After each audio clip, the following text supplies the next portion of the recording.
Mojave Desert like a Scirocco, blazing across the land, into your town, into your home, slamming into your radio like a supercharged nanoparticle of unobtainium.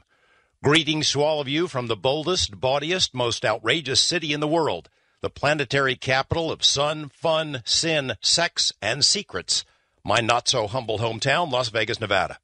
My name is George Knapp, your occasional host, designated driver of the airwaves, and moderator of tonight's upcoming cacophony of conversation. Of course, this is not my normal spot in the coast-to-coast rotation. I am in tonight for my colleague and friend George Noory, and very glad to be back with you once again.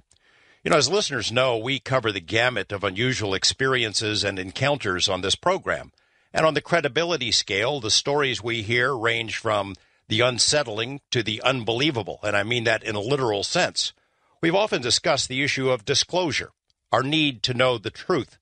And I think most of the Coast faithful are of a mind that we're ready for the truth, whatever that truth might be. But it's one thing to have an academic discussion about weird, ethereal matters in the comfort of your own home. It's quite another to stare it right in the face, to fight it, and then to fight the terrible personal consequences that inevitably follow when someone has the guts to step forward and tell the world about their unusual experiences. What would you do if you're out in the middle of nowhere, it's dark, it's cold, you're miles from any kind of help, basically defenseless, and you're confronted by something from beyond, strange beings, technology so advanced it might as well be magic? Would you stand or would you run? Tonight we'll hear from some people who've had to make that choice. The Travis Walton case is probably the best documented, but still the most controversial example of what we would call alien abduction. Those of you who follow the subject closely surely know about the incident back in November 1975, at least in the broad strokes, and you've undoubtedly formed an opinion about its veracity. Those of you who simply can't swallow the whole alien abduction scenario, who find it preposterous on its face, will have a chance tonight to hear chilling first-hand accounts from men whose personal veracity and motives have been put through the ringer of public opinion and scrutiny. Is there proof? Is there evidence, reliable testimony to prove this stuff? If ever there was a case that could lend credence to this disturbing narrative, this is it. I am joined tonight by Travis Walton, whose strange tale became a best-selling book and a hit movie, but who's paid a terrible price in his personal life for having the courage to come forward and to stick to his guns. Joining Travis for the duration of the program is Steve Pierce, who was part of the same logging crew on that night back in 1975, the night that Travis disappeared. Later in the interview, we'll be joined by another member of that crew, a guy who really doesn't like to speak about it publicly, in part because for a time he was suspected of murdering Travis Walton and faced the very real possibility of prosecution and imprisonment. And helping us to understand the big picture of the alien abduction scenario is hypnotherapist Yvonne Smith, who has worked with hundreds of people who've reported their own encounters with the unknown and who's gotten to know Travis Walton a bit over the past couple of years. You know, this is the kind of show that goes to the heart of what Coast to Coast is all about. So if you've been hankering for a slab of red paranormal meat, your wait is over. As always, webmaster Tim Binal and I have put together a collection of news items and oddities from the past few days. It's posted on the Coast to Coast website under Knapp's News, including a couple of stories that directly correspond to the subject of tonight's conversation. I'll have more to say about some of these items a bit later, time permitting. For now, though, put on a pot of joe, move a bit closer to the campfire, and prepare yourselves for one heck of a coast-to-coast ride. Fire in the Sky, the Travis Walton story. We begin right after this. I'm George Knapp, and this is the one and only Coast to Coast AM. Welcome back. I'm George Knapp, in tonight for George Noory. I should mention the music you're going to be hearing tonight as we go to breaks or return from breaks was selected by Nathan and I as a way to sort of help set the stage. It's kind of like a musical time machine. These are songs that'll take us back to 1975 when the principal events in this story unfolded. Songs that were playing around that time, and a few from groups that Travis and his pals have said were on their regular playlists back then. Hope you like our selections.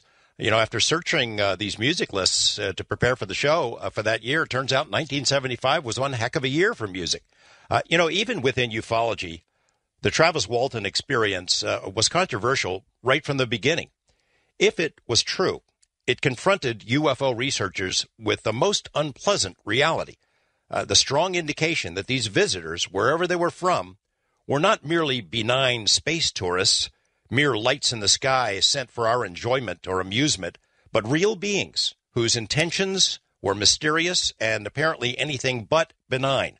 I searched through my library today in preparation for the program, kind of to see what other respected researchers had written about the Travis Walton case over the years. The gold standard for me, as I've mentioned before on the program, includes two names. Jacques Vallée, who wrote that he met with Walton and others and feels they were telling the truth, and Jerry Clark, who wrote this in his massive encyclopedia, one of the best UFO books ever written. It's called the UFO Book. He said, "In the end, how one views the Walton controversy depends on how one feels about UFOs in general, and alien abduction claims in particular. If one believes it's possible that UFOs exist as piloted extraterrestrial vehicles, one can accept that Travis Walton boarded a spacecraft and interacted with its occupants. If one believes such things are not possible, one has little choice but to insist that a heretofore undetected hoax scheme underlies the claim. Nearly all of the available evidence," Jerry Clark says, "would lead one to the conclusion that Walton, his family, and the logging crew are not hoaxsters. If there's compelling evidence to the contrary, it has yet to emerge." Travis Walton, it is great to have you on the program. I know you've been here before, and the audience should know that you and I have communicated from time to time from afar over the years, but I've never had the pleasure of interviewing you. I'm very glad to have you here, and I hope we can explore areas that are not too repetitive for you. Well, thanks for having me. You there? Travis? Yes, I said thanks Talk for to having me, George. Yeah, it's good to be with you. I am hoping that Travis has just gone away from the phone for a second here. Steve Pierce, you and I have not spoken before, but I understand you're not all that fond of granting interviews yourself, and for very good reason. Very much appreciate you joining us. Thank you for having me. Is Steve there? Yeah, I'm here. I'm here. For some reason, I am unable to hear our guests. Yvonne Smith, you founded an organization known as CERO, Close Encounters Resource Organization, and you've worked with hundreds of people to help them through situations akin to post-traumatic stress disorder. It certainly fits. It's been a lot of years since I've seen you, but I'm very glad to have you here and joining us tonight. And then later in the show, we're going to be joined by another member of the logging crew. Yvonne, are you there? Yes, George, can you hear me? This is going to be a problem because I'm not able to hear any of our guests. So I'm going to go ahead and talk to Yvonne and hope we can get this worked out. Yvonne, help me, at least for the listeners, since I can't hear you, help me set the stage. Characterize the Travis Walton case in the abstract, where it ranks in the annals of ufology, and why it deserves our attention so many years later. Oh, my gosh. Are you able to hear me, George? Okay, maybe not. The Travis Walton case is considered, as we mentioned before, one of the most documented, well-documented cases, unprecedented because of the witnesses that he had with him that night that he was taken. And I'm very, very happy to know that we have two of them with us tonight. And the fact that all of them, all the witnesses, including Travis, all passed a lie detector test. And so this is historical. And even though it occurred back in 1975, this case is discussed, I think, more than any of the other cases that we've researched over the years. I've been doing my work now for 21 years, and it is always important and exciting at the same time as a researcher when we have cases with multiple witnesses. I wrote about two of them in my first book, Chosen, people that were that experienced double abductions. But again, the Travis Walton case is very unique and is set apart from many of the other cases that were written about and discussed. So I'm very excited, and thank you so much for having me on the show tonight. And I'm George. Yvonne, I'm still unable to hear you, so I'm just kind of winging it from this end. I'll ask you one other question and hope that we can get this technical problem solved. But okay. You know, you don't hear many cases like the Walton experience. Not many like it in history. Are there any that are like it? And do you have similar tales told? Anything even leading up close to this that are told by the people you work with now? Well, you know, as I mentioned before, the Walton case is very unique because of the number of people that were involved, the witnesses that were there in the truck as Walton exited the truck, was standing underneath the object, and these people that were in the truck actually witnessed the beam coming down and hitting Travis. And I had the opportunity to meet with Steve Pierce last week. We had Travis and Steve Pierce as our guest speakers at our 20th anniversary of my support group, Close Encounter Resource Organization. And when I stop and think about, you know, what these people went through, we do have several double abduction cases and some with multiple witnesses. I'm writing about one right now, which I will be publishing in a few months, about a case that involves about a dozen people. But again, they were not the type of witnesses where they actually saw someone being taken from their hotel room, in other words, and being zapped by the bright beam of light. So really, you know, Travis's case is extremely unique, and I know that, you know, people that, as you mentioned, Jerry Clark and Jacques Vallée, you know, well-respected researchers, have come forward and have stated that Travis and his crew did not hoax this case. It's you know, extremely important.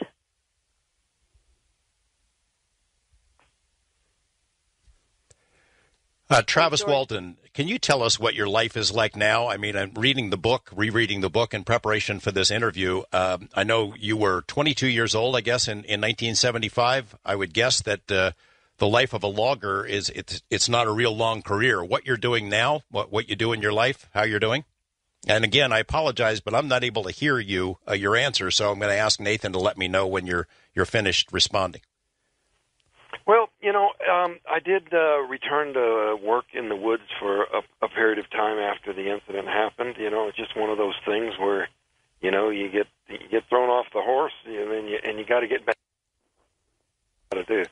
But I eventually left that line of work and went to work at the molding mill for like 6 years or so, and then moved on to the paper mill where I worked there for another 11 years.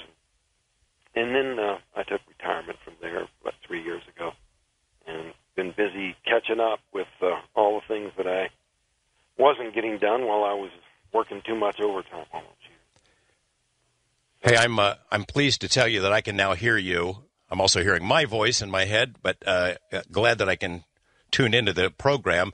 There's a story in your book about an encounter you had with a bear. And there are some other references to encounters with rattlesnakes when you were a young man. And I think those stories kind of give us insight into why you reacted as you did when you saw this object out in the forest, running right at it. And I know that a lot of people have criticized your story, saying nobody would run right at a flying saucer. But this story about the bear sort of gives us a clue about what was to come. Yeah, you know, I had a lot of unconventional behaviors that I engaged in those days. There were wild horses up there on that area at the time. As a matter of fact, they're still there. Well, don't tell the BLM. They'll come and grab them. I had a plan to try to rope some of these, and that was a kind of a half-baked idea. You know, had I actually succeeded in getting that lasso around one of the horses, I would have been in big trouble. So. But you ran at this bear, right? Yeah. Well, it wasn't all that. The bear was already scared by the truck, and so it was just kind of a little bit of a. I'm definitely not like that. There's a reference, too, in the book I mentioned about rattlesnakes where you say that there was a day when you see one, you would shoot it, but you changed after your experience. Explain that change and how it has manifested itself in your life in other ways. Well, I know that I've made that sort of a change, but I can't really explain it, It's just kind of a general maturity. I don't know, just a more reasonable approach to things. I don't know. I wouldn't really connect that directly to the incident, but just overall, just taking a bit more sensible, a little more cautious approach to things than I used to. Steve, I want to bring you into the conversation. I'm kind of curious about the kinds of pressures that you have faced, and I'm familiar with some of them, but I don't know all of them. And I wonder, among the pressures you've had, have you ever been asked to retract the story or offered money or threatened to tell something different? I've been offered money I was offered $10,000 to say it was a hoax. Can you tell us who offered that? Philip Class. No kidding. Well, we'll get into Philip Class, but I mean, he came flat out to say, I'll give you $10,000 if you'll recant the story. The first time I heard about him, I had a police officer come to my door, and he said Philip Class said he'd give me $10,000 if I said it was a hoax. What about other kinds of pressures? Any threats? On what do you mean threats? Well, like, hey, no. We'll put you away. We'll embarrass you. We'll put you behind bars. He did follow me to another state, and he bugged me for a long time. To say it was a hoax. At this point in your life, is it the kind of thing you wish had never happened, or after having years to think about it, it's a good thing? Now I'm glad it happened. Sorry, Travis. Well, I'm not, Steve. But Travis, you're not. No. After all you've been through. After all I've been through, in order to cope with any difficult thing in life, you got to kind of look for the good in it, and try to view the glass as half full instead of half empty. But all in all, I'd still rather it never happened. All in all, a net negative. Well, that doesn't go along with the scenario that people have, especially the skeptics, that all you UFO people make tons of money and you live in big houses and you just make stuff up so you can make movies and books and things of that sort. Well, having had this happen, has cost me dearly in many ways other than material also. It derailed my life, and it really never truly got back on track. But you are talking about it more freely than you used to. Am I correct in that? That's true. I toyed with the idea many times over the years of just walking away from it and refusing to talk about it ever again. But I've gradually come to realize that along with the burden comes a great responsibility. And much as I don't like to, I think it's important to try to get this information out. I think it serves a purpose.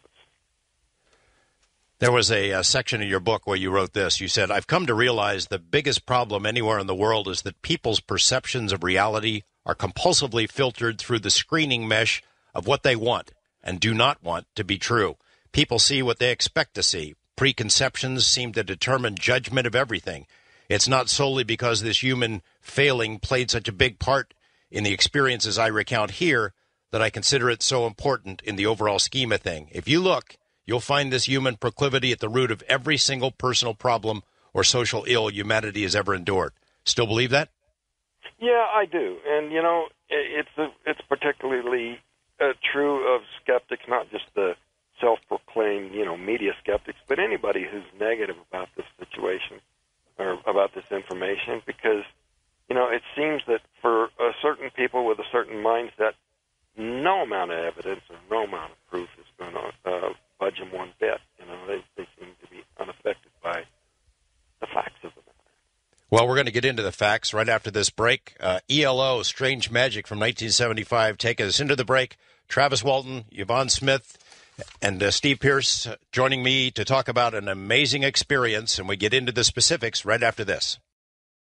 Travis Walton was welcomed into a machine the likes of which he had never seen before, and maybe few people anywhere have seen before. It was an amazing encounter that led to a massive manhunt, suspicions of murder, recriminations for Travis and his family and his friends.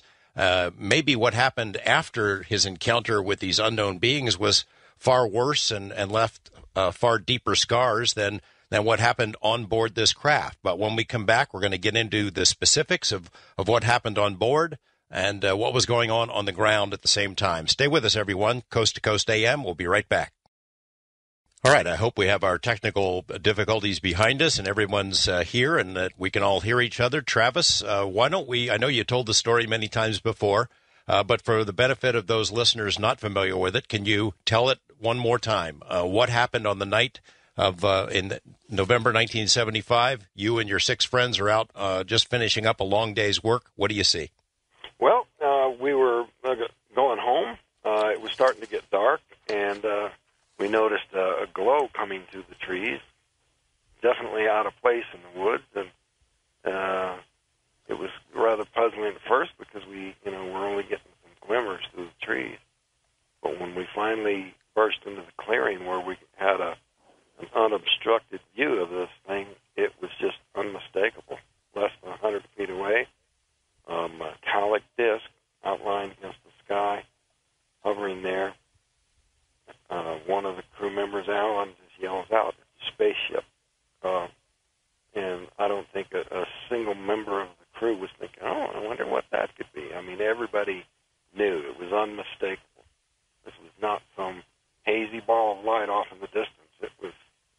It was just there, plain as day, and very, just awe-inspiring, just totally stunning in the visual impact.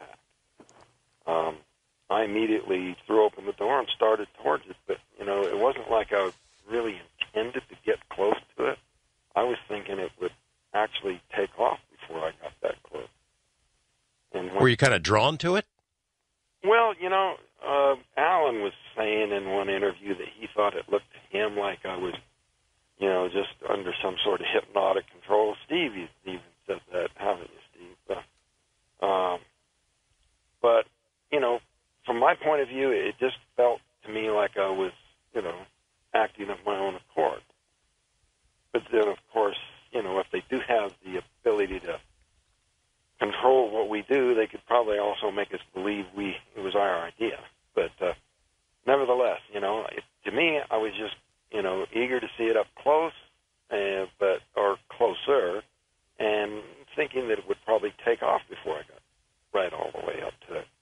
So I was moving quickly at first, and then once I saw that it wasn't going anywhere, I slowed way down.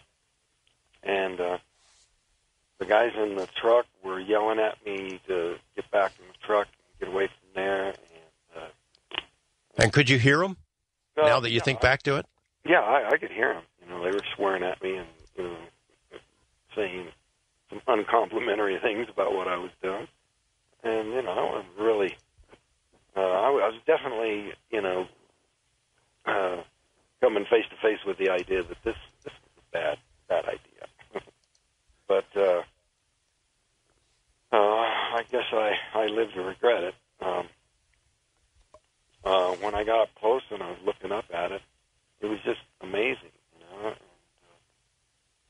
the perfection and grandeur and the power of it was just astonishing.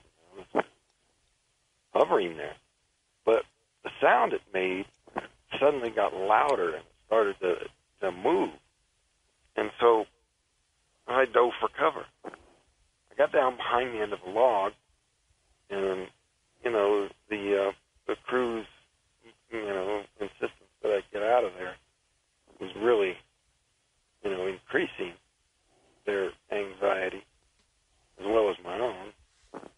So, I, without even, regardless of their insistence, I had made up my mind that I wanted to get the heck out of there. But I was kind of torn between staying undercover there behind the log and getting the heck away from there and getting back in the truck. So I decided to make a run for it.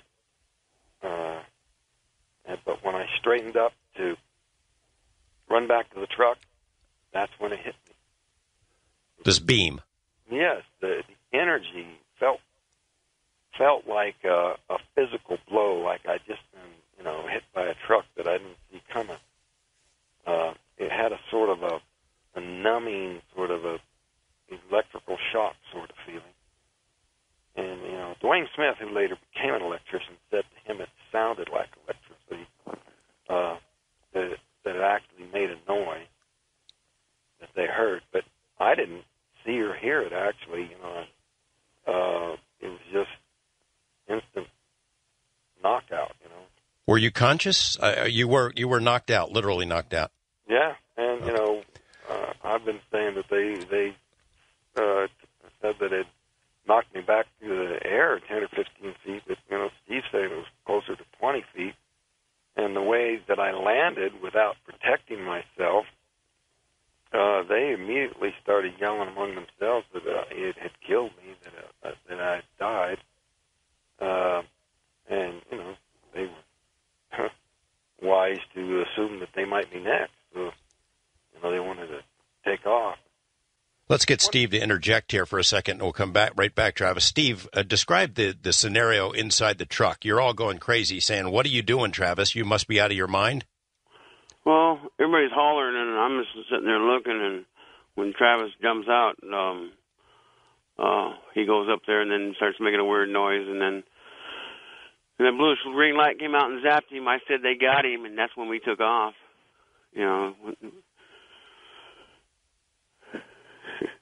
Thinking back at it, I mean, that's sort of a critical moment there. There's your friend and your coworker out there. You think he's dead. You're getting out of there. I mean, do you regret? I didn't know Mike was taking off. I had my head kind of like out the window looking, and then as soon as I say they got him, I felt my head jerk back, and we started the truck just started taking off, and I was just bouncing all over the truck. It took me a couple minutes to realize we were going down the road.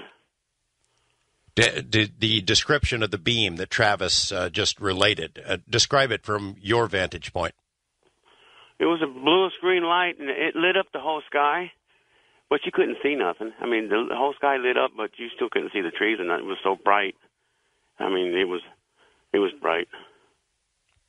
So you figure Travis is dead. You go jamming down the road and go a little ways, and then at least somebody, I guess, realizes, hey, we need to go back.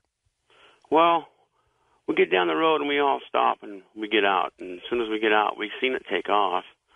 And we start to talking about, should we go back and get him? And I think it was Dwayne Smith said, I think he was incinerated, and I said, no, I seen him hit the ground. He did hit the ground. So we all decided to go back and turn around and look for him. And so we went back and looked for him. We couldn't find him. We looked everywhere. And that's when we went into Heber and called the police department. We'll come back to that part of the story. Travis, how long do you think were you taken on board, you think, right away, or you have no idea? Well, according to what the crew said, they weren't gone that long, so it must have been fairly immediately. And, and probably with good reason. At the time, I accepted the terminology abduction, kind of a forceful, a kidnapping. But it's only in more recent years that I've come to think that maybe that whole scenario isn't real accurate. That maybe, what really happened there was that when I stood up, at that moment, my upper body was closest thing to this craft. And if there was some kind of charge building up, you know, some of the guys said that felt like something was about to happen, and maybe they were sensing this energy build up. But you know, if it was really a deliberate beam or something that was fired, if it was just some kind of a discharge as a side effect of it powering up to move away like that, then perhaps it hit me and injured me in a way where it was necessary to bring me on board to fix the situation. The nearest hospital in those days was either Payson or Sholo, which would have been well over an hour. And, you know, if I was in cardiac arrest, something needed to be done immediately.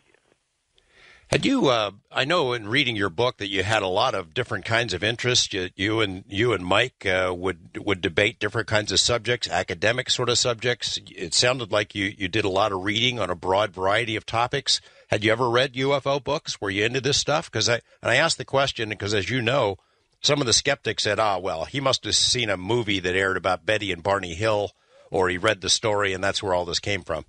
Well, you know, we did have a wide variety of interest, and, you know, the subject had come up because there was an article in the paper about cattle mutilations. But, you know, it was not any kind of a fixation or obsession, you know, and that's the implication. That's what they're trying to suggest, that this was a big thing with us, and it wasn't. It was just one of many interests or, you know, topics that come up. There's probably no one who hasn't discussed the subject to some degree. So it's only in hindsight that people point to stuff like that and go, when it really doesn't mean anything. Yvonne, it's so hard figuring out the truth from fiction in these kind of encounter stories. Not to say that Travis's is like any other one, but the research that you've done into screen memories, for example, where the abductors create a scenario where they look much different from maybe what they actually do resemble. They can appear as an owl or a deer or something like that. Yeah. And even implant other kinds of memories.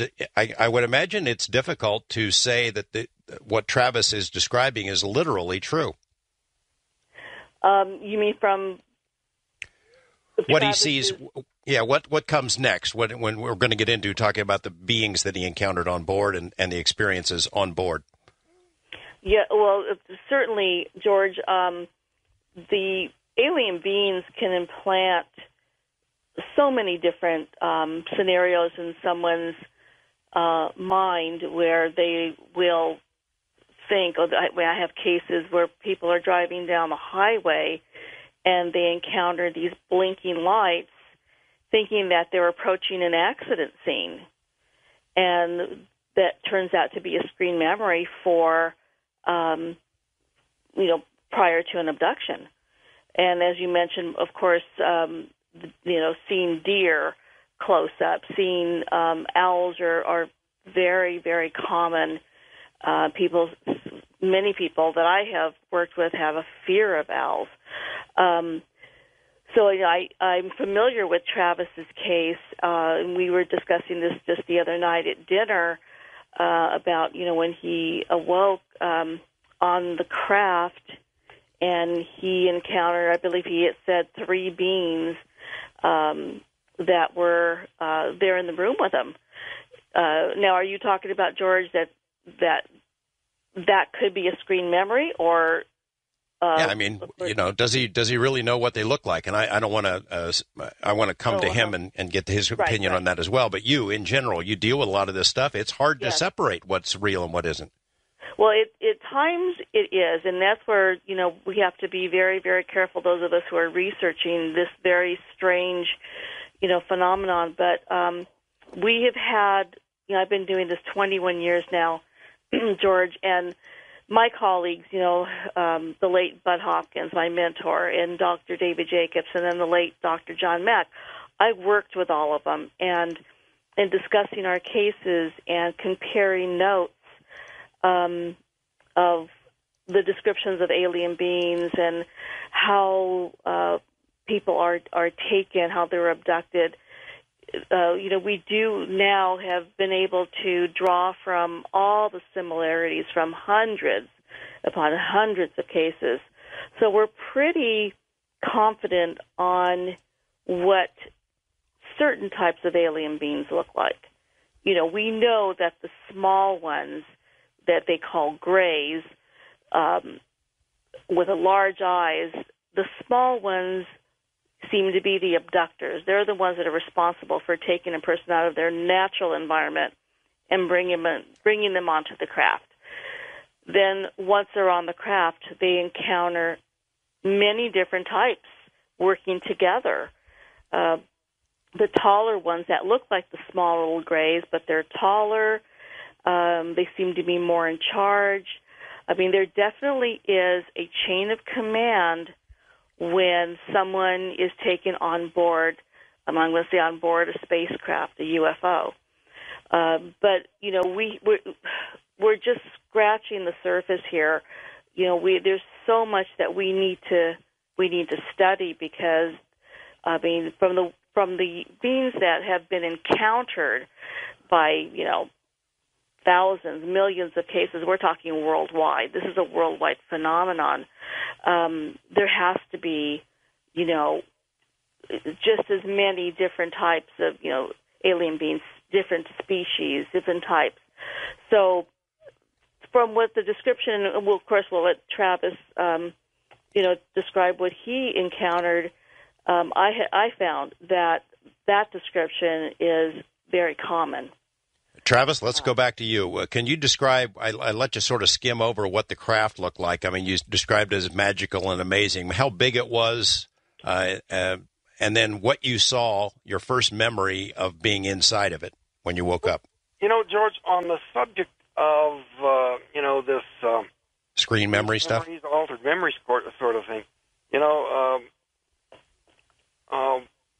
Ken, one of the crewmen was saying, well, this is really happening, kind of a thing. It was anytime we're confronted with some really astounding event, everybody does some reality testing, It's a kind of a pinch me kind of a thing, Is this a dream? Is this really happening? And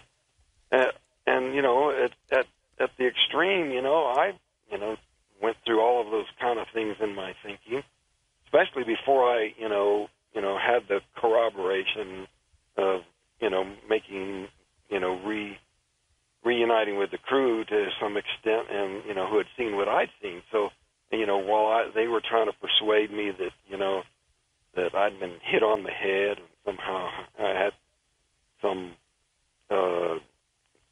delusion of some kind, and there was a variety of theories thrown out there, I was doing some reality testing. So, if you carry that to the extreme, what do you really know for sure? If I dream I'm a butterfly, or am I really a butterfly dreaming I'm a man? All those kind of philosophical questions.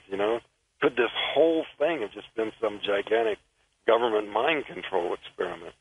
But what I recall, there are no internal inconsistencies. So if it was any kind of a thing where there was an alternate or a true reality beyond my perception, it was 100% effective because everything jived with this is what was happening. The craft itself. A metallic disc. I'll tell you what, Travis, I shouldn't ask you that. I hear music. It's going to the break. When we come back, I want you to describe the outside and then that moment when you wake up and you're inside this thing and what you see. Stay with us, everyone. Travis Walton, Yvonne Smith, Steve Pierce, talking about one of the most unusual close encounter experiences of all time here on Coast to Coast AM.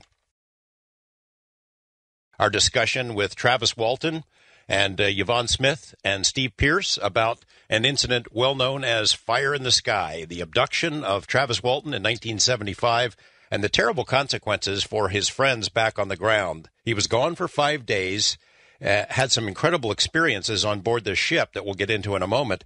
And on the ground, though, his friends were suspected of killing him. And then even after he returned, they were put through all kinds of hell by the law, by the media, and in particular by the UFO community, which was deeply divided back then and pulled some really sneaky stuff. When we come back, we get into the meat of this story, what Travis Walton saw on board that craft. Stay with us, everyone, on Coast to Coast AM. Travis Walton, before the break, I was asking you to describe the exterior of the craft. You had said it was absolutely beautiful and stunning. How big was it? It wasn't huge, In the woods, there's no, common objects to compare it to for a reference, but, it was probably at the most 25 feet in diameter. But a very imposing sight and totally distinct. The skeptic suggestions that what we really saw was the Jupiter. Ball lightning or the planet Jupiter is just absurd. Jupiter. It's not Jupiter, I guess, if it's hovering right over the ground where you're standing. Yeah, it was close enough that we could have hit it with a rock from the truck. So I guess a lot of people have done that with mixed results over the years. Through rocks? I don't think I'd want to try that. Well, yeah, I think they've shot BB guns and 22s at craft as well. I don't think that's a good idea either. No, I wouldn't advise it. But all right. I got out and went closer, and it was metallic. Parts of it were glowing, and it was basically like two pie pans put lip to lip, a disc, sort of angular, but very, very distinct in what we were seeing. I know you're not a physicist or an engineer, but I'll bet that in the years since that you've talked to physicists and engineers about propulsion, how it was flying. Do you have any thoughts on that? Yeah, I gave a talk to an engineering college in Rapid City, I think it was, and they were very interested in the sound it was making, seeing if they could deduce the method of propulsion from that. They asked some really good questions. I like talking to college students because they always come up with some good stuff. Well, and they're open to the story, I'll bet. Yeah, and, ask really intelligent questions. It's good audience. Let's go to the interior of the craft. What do you see when you wake up? I guess you have no idea how long you're out, but what's the first vision that you see? Well, I was in and out. It was indistinct, I didn't just come to real clearly. It was kind of a period of time there where I'd start to regain consciousness and go back out. But the overpowering sensation of the pain and struggling to breathe and get enough air, this was my main perception at first. And I wasn't able to focus my eyes well. Everything was blurry and even a little double vision. But it was when I finally could focus that I could see this light fixture above me. I could see the metallic surface of the ceiling. But, it was triangular shaped, and that was very strange. But I didn't realize where I was at first. Eventually it came to me that, it came back to me that I had approached this object, but I still was just assuming that I'd been hurt somehow, and the crew had taken me to the hospital. So I thought I was in some kind of medical facility, laying on some kind of gurney or operating table. This device over my chest, my chest really hurt, and so I was afraid to move too much, and that I might make things worse. But when I finally was able to focus my eyes and saw these creatures standing over me, I realized these weren't doctors. This was, I realized then where I was. Man, was I in trouble. You're describing it as triangular, but obviously the outside of the craft didn't look like that. It's bigger too than it would appear from the outside. Yeah, the room I regained consciousness in, the room was shaped triangular, not the interior of the entire craft. It was divided up into various rooms and passages. Very small, cramped, dimly lit. It was hot and humid. And, once I left that craft, it again seemed a lot bigger than what I'd seen in the woods. So, to me, I'm not at all certain it was the same craft. That it may have been some kind of transfer, or That they took you somewhere else. Yeah. All right, you're laying on this slab, or like a gurney. You finally focus and you see some strange beings around you. Walk us through that. Well, I immediately just flipped out. I was just overcome with fear. I guess you could say I basically went crazy with fear. And I tried to hit them away from me, but I was so weak and had such trouble moving that it was just more of a push. I don't know if it was because they was like already moving away from me, or maybe they was a lot lighter than I expected, but he just moved easier than I thought he would. And he fell back into the other one, but I, at the same time, was trying to get away from him, so I rolled in the opposite direction, and that thing that they had over my chest fell off, and I was real weak and unsteady on my legs, so I backed away from them, and I just tried to keep my attention just riveted on them, but I bumped up against the shelf behind me, and I just looked real quick to see what was behind me, and I saw all these instruments spread out there, and I just grabbed the biggest object there and started swinging it in their direction to keep them from coming any closer. They weren't close enough to hit, but I was making threatening motions and screaming threats at them, and they did stop. And that point there where they stopped and they were just staring at me was just such a incredibly intense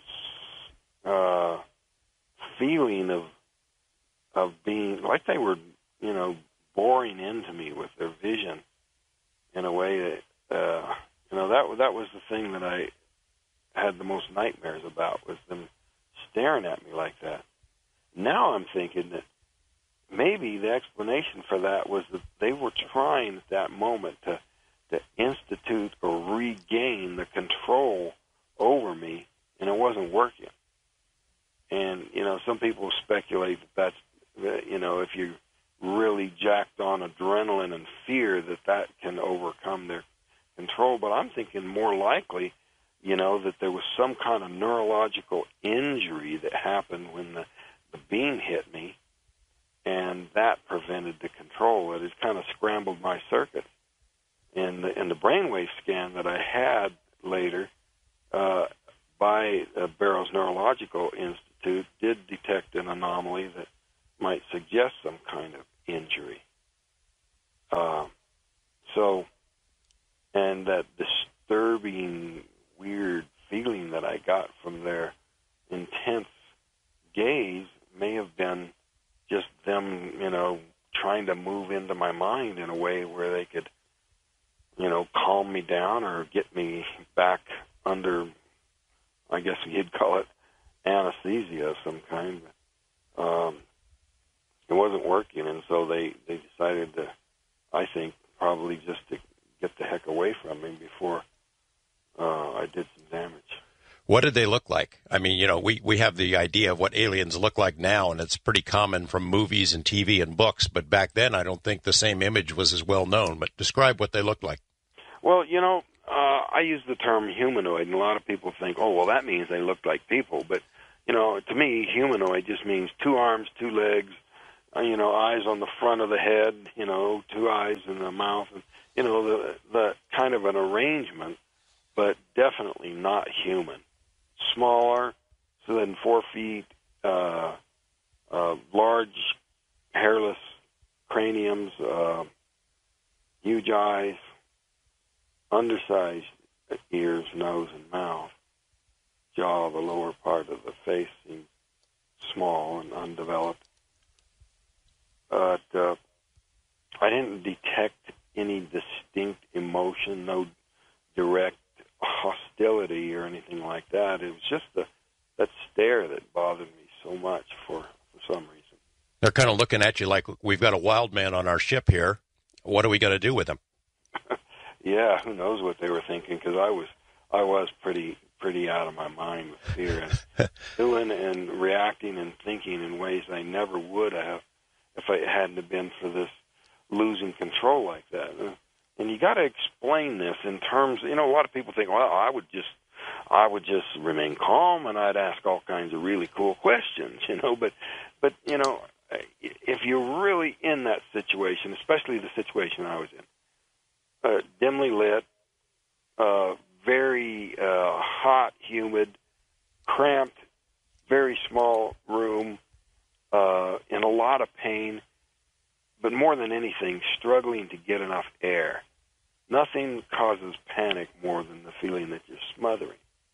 That's the reason waterboarding is so effective at getting information out of people, is that, nothing's scarier than not being able to breathe. And so I think all those things combined to make me react much worse than I would have had those factors not been in there. Do you have time to think, like, what ultimately is going to happen to you? Are you thinking these guys are going to kill me? They're going to eat me. They're going to probe me. They're going to, it's just happening too fast to even think that far. Yeah, I wasn't doing much thinking. It was kind of an instinctive overreaction, just a kind of a panicked, desperate need to escape somehow, to fight my way past them, get through that doorway that was on the other side of them, and just find a door somewhere and just jump out to the ground, which I was very, foolishly assuming would just be, a few feet below, that this thing was still in the woods, but probably wasn't. Probably a long ways from there. All right, so describe the sequence of events, how you did get out. Well, I went looking for a way out. When they took off, I think I actually scared them away. So they just walked out of this particular room? They just, hurried out, and they went in one direction, so I went in the other direction, down this narrow, curving passageway, and it was so tightly curved that I couldn't see very far behind me. I couldn't tell if they were after me. I couldn't see very far ahead of me. Was I running into something worse? But still, knowing that they had gone the other way made me, keep going in that direction.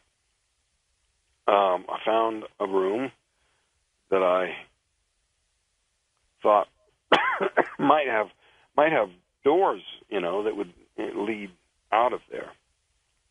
But, later on, piecing together the floor plan as I recalled it, I doubt that those doors led to outside the craft. More likely, it was just to another part of the craft. But nevertheless, I was determined to try to open the doors, get out somehow. But, surprising development was that trying to get to those doors revealed that by standing near the center of this room, I was able to view, points of light, whether it was actually viewing where the craft was at, and this was just, space I was looking at, or maybe it was just some kind of planetarium-like projection. But anyway, it looked like stars all around me, and when I stood near the center of the room where this chair was. And the reason I approached this chair was because it was the only thing anywhere around there that had any kind of controls or buttons. And I had one thing on my mind: get those doors open and get out of there.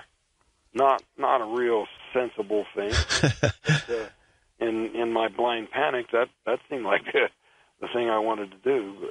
But I was unsuccessful in getting the doors to open, and I did at one point cause the star pattern to move. Not the stars moving relative to each other, but the entire pattern sort of rotated around me. Well, is that the craft moving? Well, it was. If it was just a map, then it was just moving the map, but it still had a very disorienting effect. I was already kind of unsteady on my feet, but moving all these points of light all around me at one time kind of, upset my balance momentarily. And then I had a little glimmer of common sense come to me that, if these controls actually were moving the craft rather than some kind of map, what if I crashed it or something? So, I resolved I wasn't going to mess with that lever anymore. But thinking about pushing some more buttons, and then that's when this human being came in, and I, this is kind of strange to me. I saw two types of beings: these creatures and these people that looked so much like us they even could be from Earth.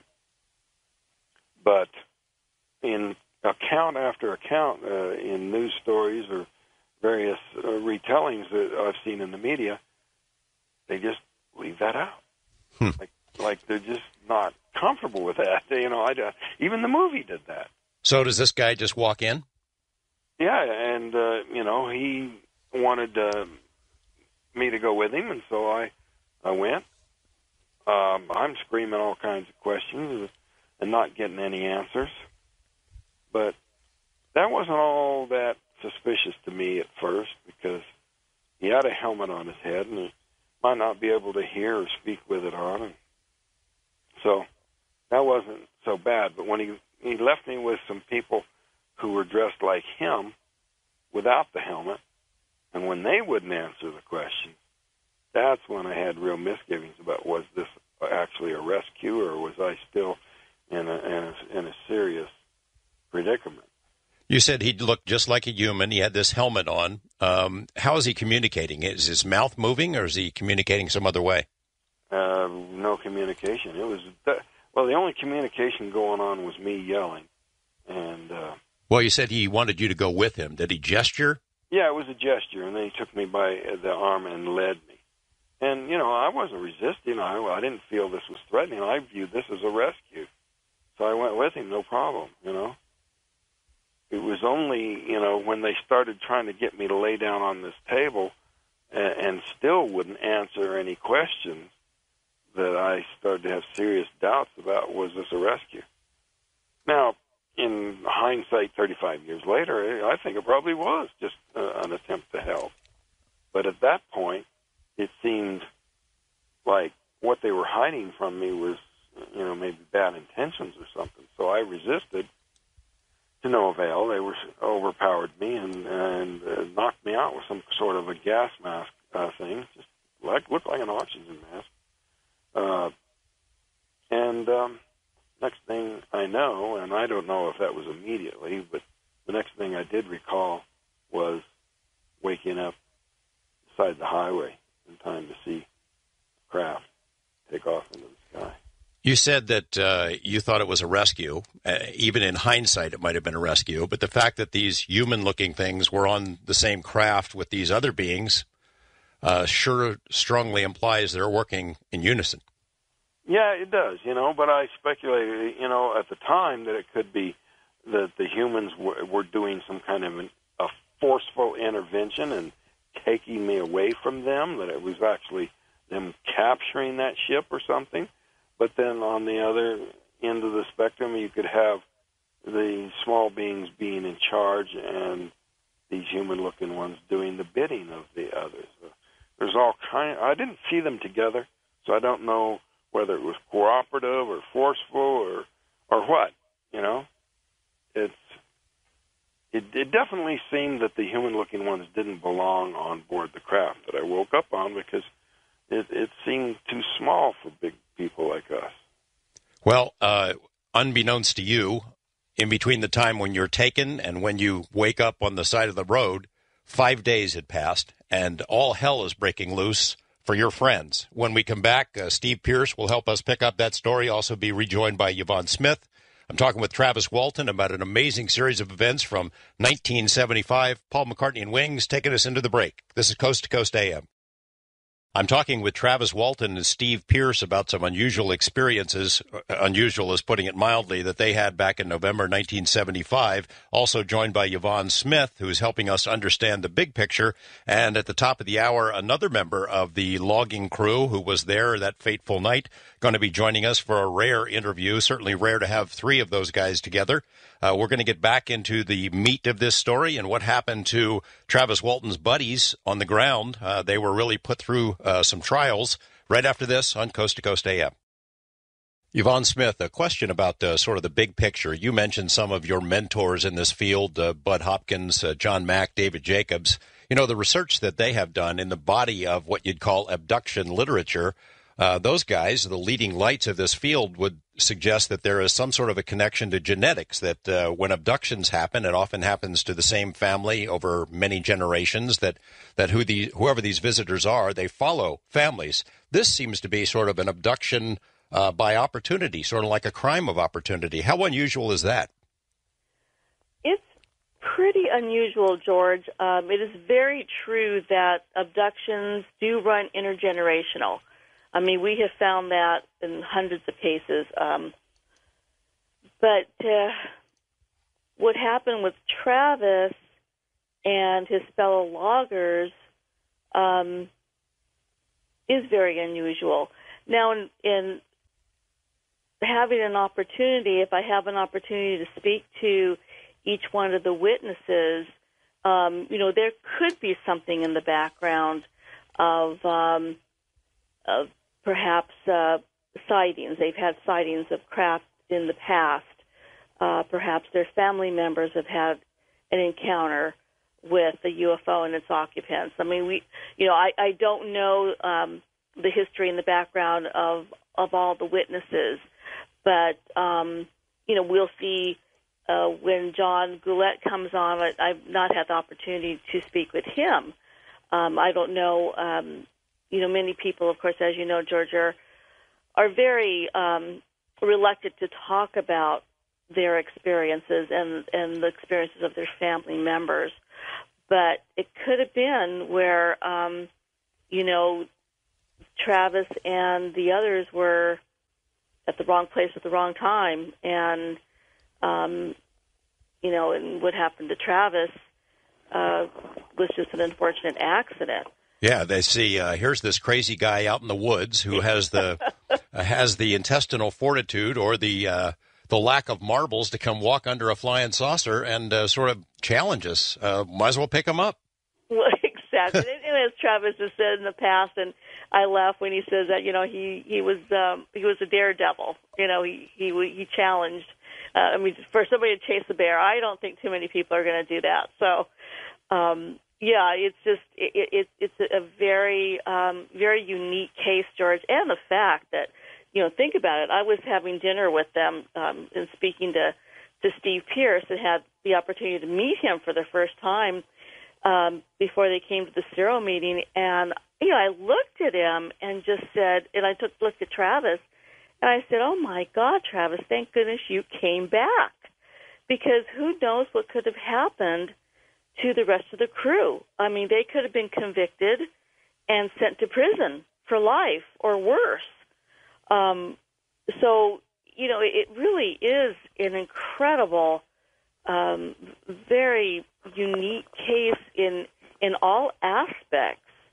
But I find it very interesting that, Travis, when he woke up and he saw the small beings that he had just described, that's very common. Of course, back in 1975, they're not as popular as they are now. They're out in the media everywhere. We've come to know and love these little gray beings, but of course it makes my job a little bit more difficult to separate, fact from fantasy. But he also described the human-looking alien beings. And when I first started studying Travis's case many years ago, when I first got into this field, and then I started working with my own cases, and these people that my clients were describing these very human-looking beings, and wearing a very tight-fitting blue uniform. I present this in my lecture series where people have still not met in my clientele, and in putting the two pieces of artwork together, they are amazingly similar. Yeah, So it's funny to hear skeptics who find it astonishing and ridiculous that aliens could look like humans. Well, gosh, that's ridiculous. Yeah. We know what aliens look like. Well, of course. I mean, and the skeptics know all, George. Never studied one case.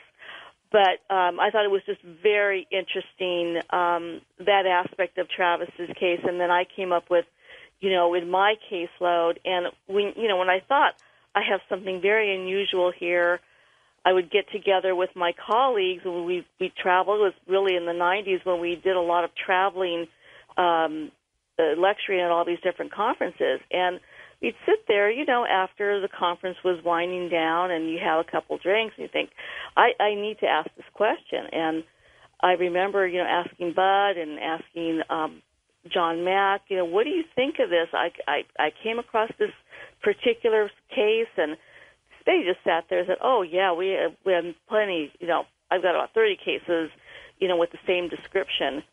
So I knew I was on the right track.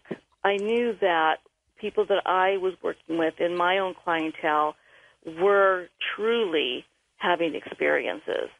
All right, I want to bring Steve Pierce back in. Steve, Yvonne just asked a question about maybe she hadn't talked to you about whether there's family experiences. Are there? Do you or your family have any kind of history of experiences like this? Yes, before and after. Yeah. Well, we used to live out there in Snowflake.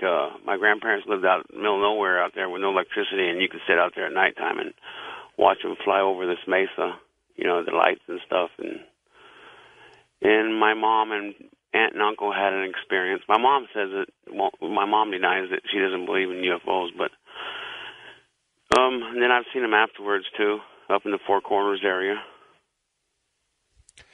Your mom doesn't believe it, and as I understand from reading Travis's book, Fire in the Sky, I mean, the town itself was pretty divided. Why don't you tell us, in those 5 days that it turns out Travis was on that ship, what it was like for you and the other members of the logging crew? You had to call the police, you had to let them know, and what was the reaction, initial and then subsequent? Well, town didn't believe us. When we called the police, Gillespie came out there, and he looked for beer bottles. I think he thought we were drunk or something, and he made Mike and two other guys go back with him, and the other three, we went back home. And in my mind, Travis was dead, so I wanted to go home because I didn't want to go out there and, find a dead body. And then the next day, when they put that big old posse together, went back and looked for him, I snuck out the back door so the cops couldn't take me with them because I thought Travis was dead, and they were going to go out there and find a body. And are you guys thinking, hey, we're going to get charged for this? If he doesn't show up, we're going to get charged. Oh, yeah, we thought we was going to get charged for murder. The cops were telling us that you don't need a body in Arizona to get convicted for murder. So, yeah, the whole week we thought, before the polygraph test, Alan Dallas's mother was telling us, they're going to rig this polygraph test to make you guys look guilty, and so I figured the polygraph test was going to be rigged too. And the polygraph test was more scarier. That day was more scary than seeing Travis get zapped. I was more scared that day. So some time goes by. Travis is nowhere to be found. The suspicion starts growing, and they ask you to take a polygraph. And I know from reading the book that it was a subject of some debate whether it was a good idea or not, but eventually you did. And then I guess the polygraph examiner is not giving you many clues about what his findings are, right? Yeah, they weren't telling us much of anything. I don't think they believed we passed the polygraph test. Because they weren't telling us anything. When we took the polygraph test, they separated us all, so we couldn't talk to each other. And I was the first one who took the polygraph test. And you were pretty scared, pretty nervous. Oh, I was scared to death. I thought we was going to go to jail for murder. When you finished the test, did the guy say anything to you? You passed, you failed, or didn't say anything at all? No, they didn't say nothing. They just asked. I think it felt like 2 or 3 hours. All the questions he was asking me, but. No, they didn't say nothing. Not until after they talked to everybody. And the questions focus on, did you see a UFO? Did you kill Travis? Stuff like that? The questions, one of them was if we saw UFO, but most of it was if we did bodily harm to Travis. Do I know anybody of the crew that would, did bodily harm to him, or did I or anybody else did, or, it was mostly questions about Travis, someone killing Travis or hurting Travis. Why did you believe that the test had been rigged? Because I was 17 years old and I was believing everybody else was telling me. How quickly did the media arrive? How quickly did the story sort of explode and all kinds of journalists show up? By the next morning. Who was the first ones? How did it happen? Were they hounding you? Yeah, the first one that showed up was National Enquirer. Well, that makes sense. And did they come knocking on the door? Did they come knocking on the door, or what? What they do? Yeah, they came knocking on the door, and a bunch of other magazines came knocking on the door. But I hid after that. I started hiding from everybody. What about the other guys? They're in the picture. I'm not in the picture of the money they gave us. The money? What do you mean? Well, National Enquirer, I guess, gave us some money, and they're in a picture together, and I'm not in the picture with them. How much money did National Enquirer give? And I'm assuming that's for not only the picture, but for somebody to tell them the story, right? Yeah, I really don't remember how much they gave. Travis can answer that question better than I can. Travis, do you know? No, I can't remember. It doesn't seem like it was very much, but a lot was made out of that. Basically the accusation was, well, they just made up the story for this money, but we didn't even know they had such a thing. I'd never even heard of tabloid before. I didn't know what tabloid meant. I don't even know if they sold those in this little town. They're everywhere. You can't go shopping without seeing them at the checkout counter now. But back then, I don't remember knowing what that was. So a little more from you, Steve, about the media horde. National Enquirer gets there. What about TV people and other newspapers? Yeah, other newspapers was there. They chased me down for a long time, even like 6 or 7 months later. And I think it was July, National Star chased me down at the hospital. I was in the hospital all day, and they chased me down. They came to Sholo. Well, the hospital's on the other side of Sholo, but they came all the way over there just to hound me. And I was at the hospital for 2 days. Are you reading the stories as they're coming out? Are you amazed by what was being written about you and Travis and the other crew members? Well, see, I didn't know. I got in a semi, and I stayed long haul for years, and I didn't know they made a movie until like 93. I was going in a truck stop, and I was getting fuel, and went in there and paid for the fuel, and I went to the restroom, and I was fixing to head for New Orleans from Barstow, California. And I went to the TV room to see if anybody wanted to ride with me, and there was Travis on HBO, and that's how I knew they made a movie. Travis, okay, you come back. You're found on the side of the road. You needed some medical attention right off the bat, but you didn't want to go into town, right? You're worried about what the reaction's going to be and who's going to be peppering you with questions? Yeah, the family had a lot of harassment from many different directions, and so the idea was to just get the heck out of Dodge and go to Phoenix and try to get some medical attention there, and that turned out to be, a rather disappointing first effort. These one UFO investigators that, had contacted my brother and suggested that, they could provide, medical testing that was, more recognizing of the special, circumstances surrounding such a thing.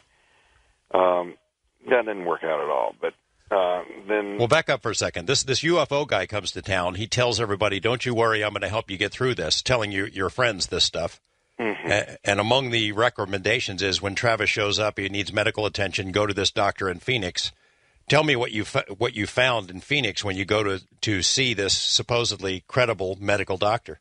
He was just basically a quack. I mean, he just was representing himself as a doctor, and then he pushed, and then he changed that to, he was actually a medic in the Marine Corps. That's not a doctor. And then in later years he changed that to that it was the Navy rather than the Marine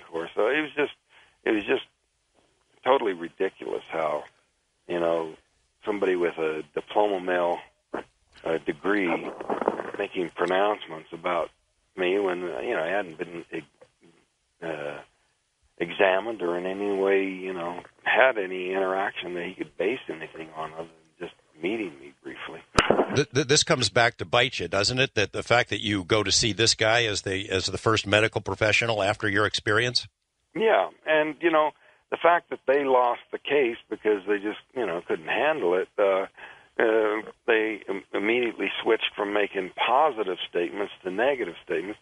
I guess it boiled down to that if it's our case, it's a good case, and if it's not our case, it's a bad case. And there was quite a few organizations involved, and it, had a lot to do with rivalry between them, rather than the facts of the matter. Well, what's the organization? I don't even think it exists anymore. But name the organization that had the case and sent you to this doctor and then turned on you. Well, that was Ground Saucer Watch, and there was a whole lot of claims, and turned out that the people involved had bogus credentials, had made exaggerated claims about educational background, every one of them, and so they were pretty thoroughly discredited in the long run. But they actually made a concerted campaign, rather vengefully, trying to attack the case. I know what your attitude was in later years because of your early experiences there with UFO people and media people. I mean, a lot of people made promises, we're going to tell your story right, and it seems like they all messed with you at one level or another. Yeah, it turned me into a pretty wary person, I was getting to be more like Steve, not trusting any of them. But did find some people that were reliable and trustworthy, and there are some good investigators out there. Some of the Lorenzens, they helped you from APRO? Yeah, and I think Stan Friedman was very good. These are people that actually, made in-person investigations and came to the site or met me and interacted with me. Dr. Heineck was one, but it seemed like the attackers were the ones who were just, experts from afar. They had no personal contact. And Tell me. Kind of on that same theme, Phil Klass was making all these attacks, and I was criticizing him for being what I called an armchair investigator. But then I later found out that he made all these in-person efforts, that he never made any effort to, refute my attack on him as an armchair researcher. He actually flies all the way to Texas to take Steve out to dinner and try to bribe him with $10,000. That's not cheap. That's not inexpensive at all. I found out that he flew to Phoenix and had somebody drive him all the way up to the site. Never made a single mention of that in his extensive writings in attacking the case. And I thought it rather odd that he would go to that extent, that kind of expense, and then never even try to use it to refute that he was just, doing everything all over the phone. So that was kind of odd, but it was when the Freedom of Information Act accessed Phil Klass's FBI file that the true smoking gun here came out. Freedom of Information Act, by the way, was passed that year, 1975. It took a little while, I guess, to get Phil Klass's files, but for those who don't recognize him, he's been gone for a couple of years, but Phil Klass was sort of the arch skeptic, the debunker de jour, the most preeminent UFO debunker of his time. And whenever a prominent case would pop up, suddenly Phil Klass would pop up, attacking the principles. And I guess some of the stuff that he did to you, the implications, insinuations to you and your crew were pretty nasty. But pretty libelous. But, oddly, never made any attempt to contact me directly. Not by mail, not by phone, not anything. Really kind of strange. Travis Walton, Steve Pierce, Yvonne Smith are my guests. We'll be joined by John Goulet in a moment, another member of the crew. This is Willie Nelson's first ever #1 hit from a monster album, Redheaded Stranger, in 1975. Stay with us, everyone. Much more to come here on Coast to Coast AM. And in his very excellent book, Fire in the Sky, Travis Walton mentions that he and his buddies liked the Moody Blues especially. So, Travis, that's for you. The book, of course, is different from the movie. If you've read one and seen the other, you know that there are some significant differences. And the whole crew, Travis Walton and his crew, had some amazing experiences, not entirely unexpected, with the folks in Hollywood. We'll get into that. And we'll hear from John Goulet, another member of the logging crew who doesn't grant many interviews and certainly has never appeared on a radio show with Travis and Steve before, but we'll hear his side of the story right after this on Coast to Coast AM. We're joined now by John Goulet, who was one of the members of the logging crew back there in November 1975 on that fateful night when Travis Walton was beamed aboard or taken aboard a flying saucer. John, thanks for joining us. Hey, glad to be here, man. Am I right in saying that you really don't like interviews that much? Well, you know, I just haven't done them. No, I don't really. You know, be honest with you, I really don't like them that much. Can I ask you this? How often do you think about those experiences? Is it something you try to put out of your head, or do you think about it often? Well, it is something I tried to put out of my head. I took off kind of wild and just tried to forget about it, you know, and but it's something that, you know, I mean, every night I'll be looking at the skies, you know. It's something I'll never be able to forget, you know. A lot of people have attacked you and your friends over the years and said you must have made it up. For a while they suspected, I think you in particular, they suspected you of killing him or participating in a murder. That kind of has to stick with you, doesn't it? Yeah, I don't quite understand why they would suspect, you know, me in particular. Him and Alan Dallas didn't get along great. I've always had a lot of, you know, I always thought highly of Travis, you know. Travis, yeah. Travis, you guys were competitive, right? You didn't always get along. Sometimes got into shoving matches and shouting matches, things of that sort. Yeah. Me and Alan had a few, you know, what I'd call arguments. The only real fist fight was between Alan and Mike, but you know, John and I really got along. I think it was the lawmen who were zeroing in on. Well, actually, what John said was that every crewman had their own little lawman trying to push at him to fess up. Oh, like there was a cop assigned to each one to get them to break them? Well, that was when we were doing the search.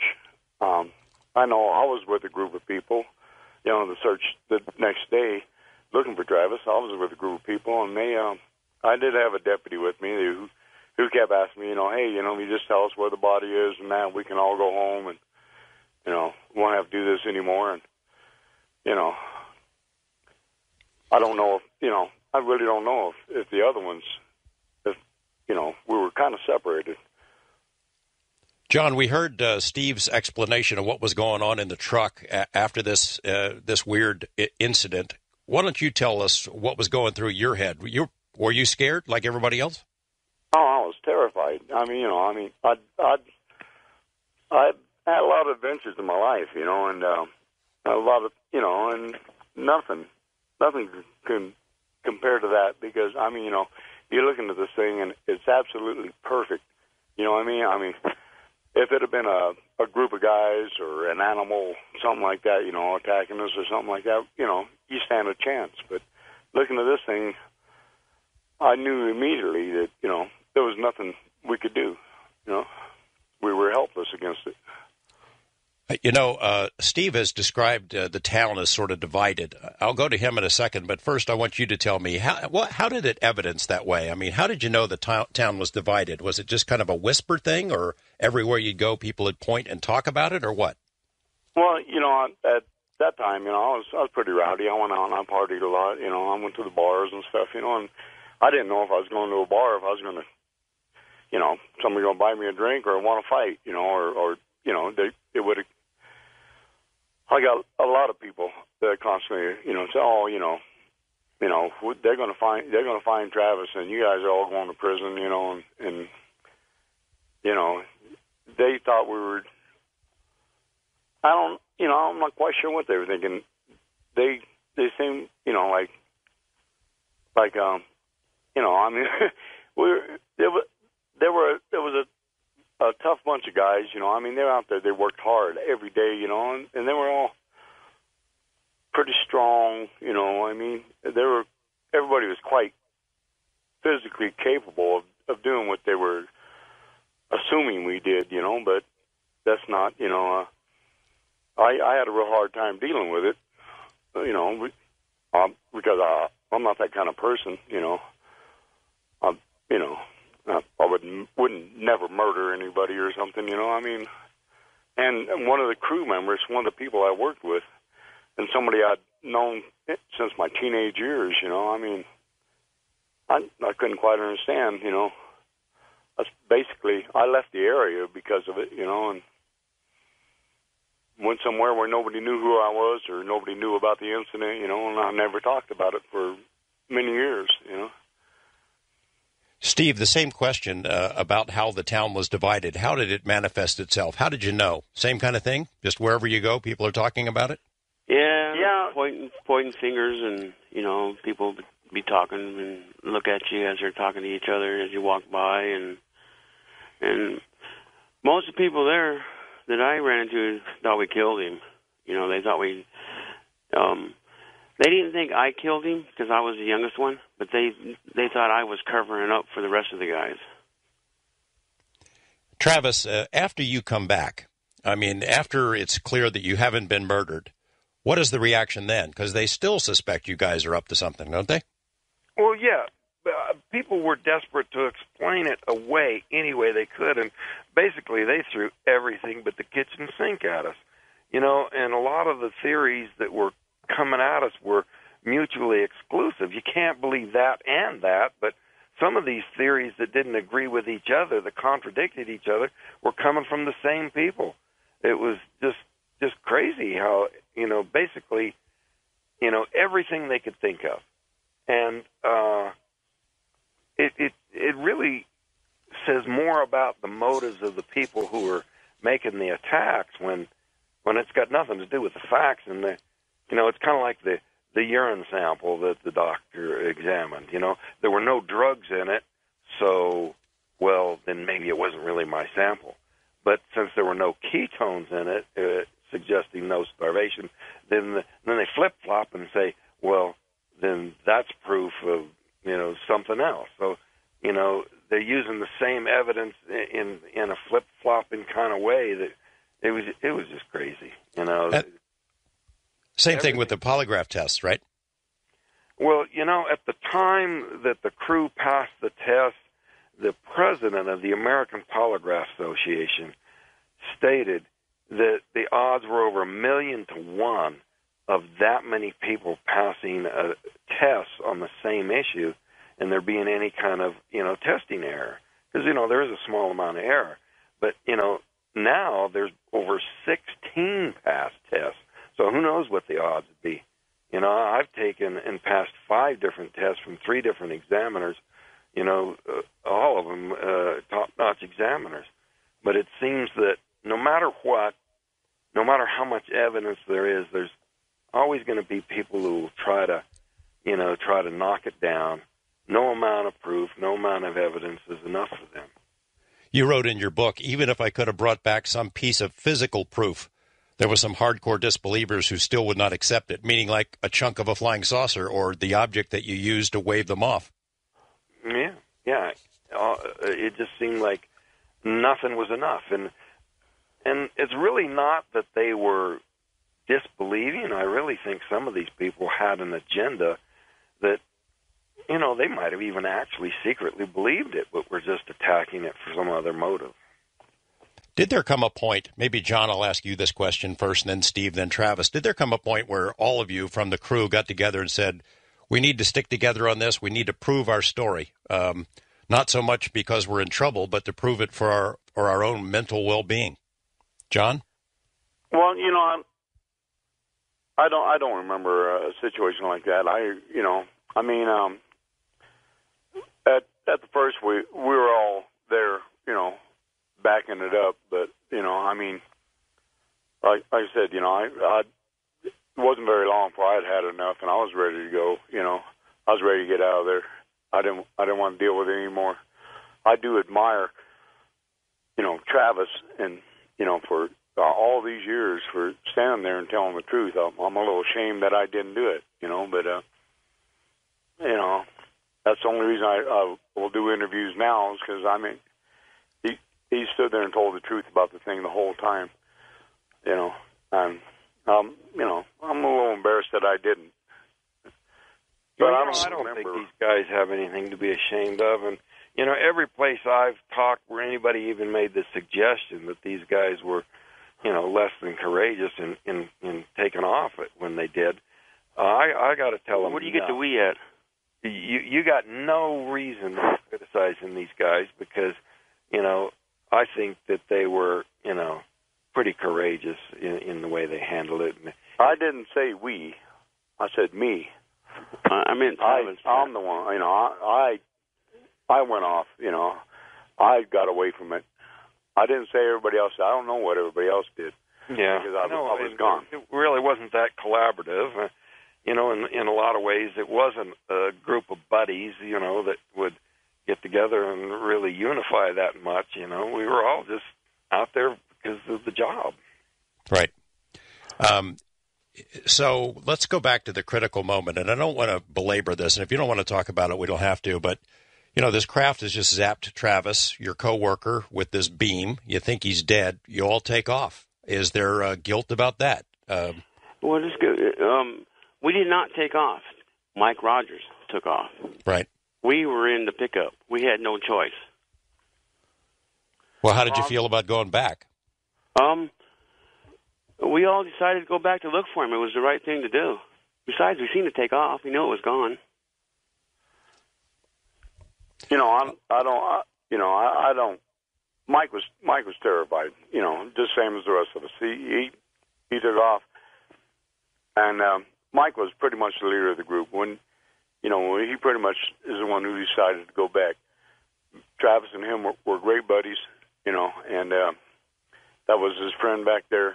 He was one of our crew, one of us. It was a job, we all just worked together. We didn't hang, some of us hung around together off of the job, but most of us went our separate ways at the end of the day, and but he was one of us, and that to me is why we went back. I was scared to death to go back. I didn't really want to, but that's what we had to do.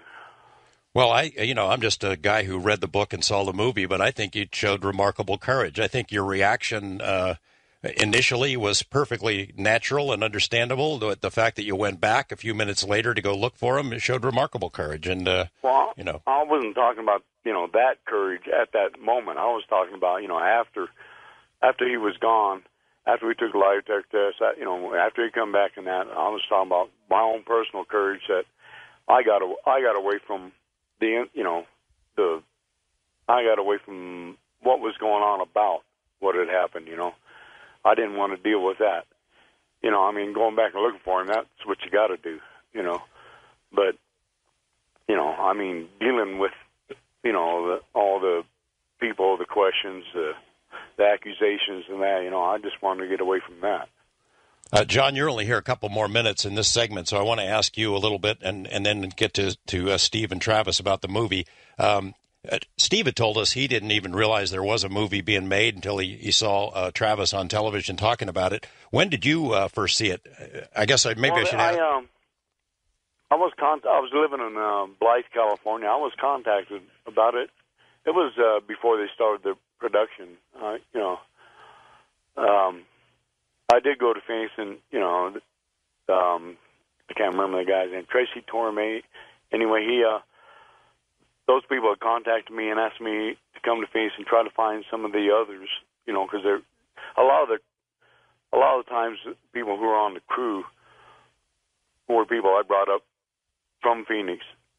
Like Dwayne Smith. He was one of them. There was several others over a long period of time that I brought up with me that worked on the crew, and I was from the same neighborhood Dwayne was from, so they contacted me. They're trying to get everybody together to sign,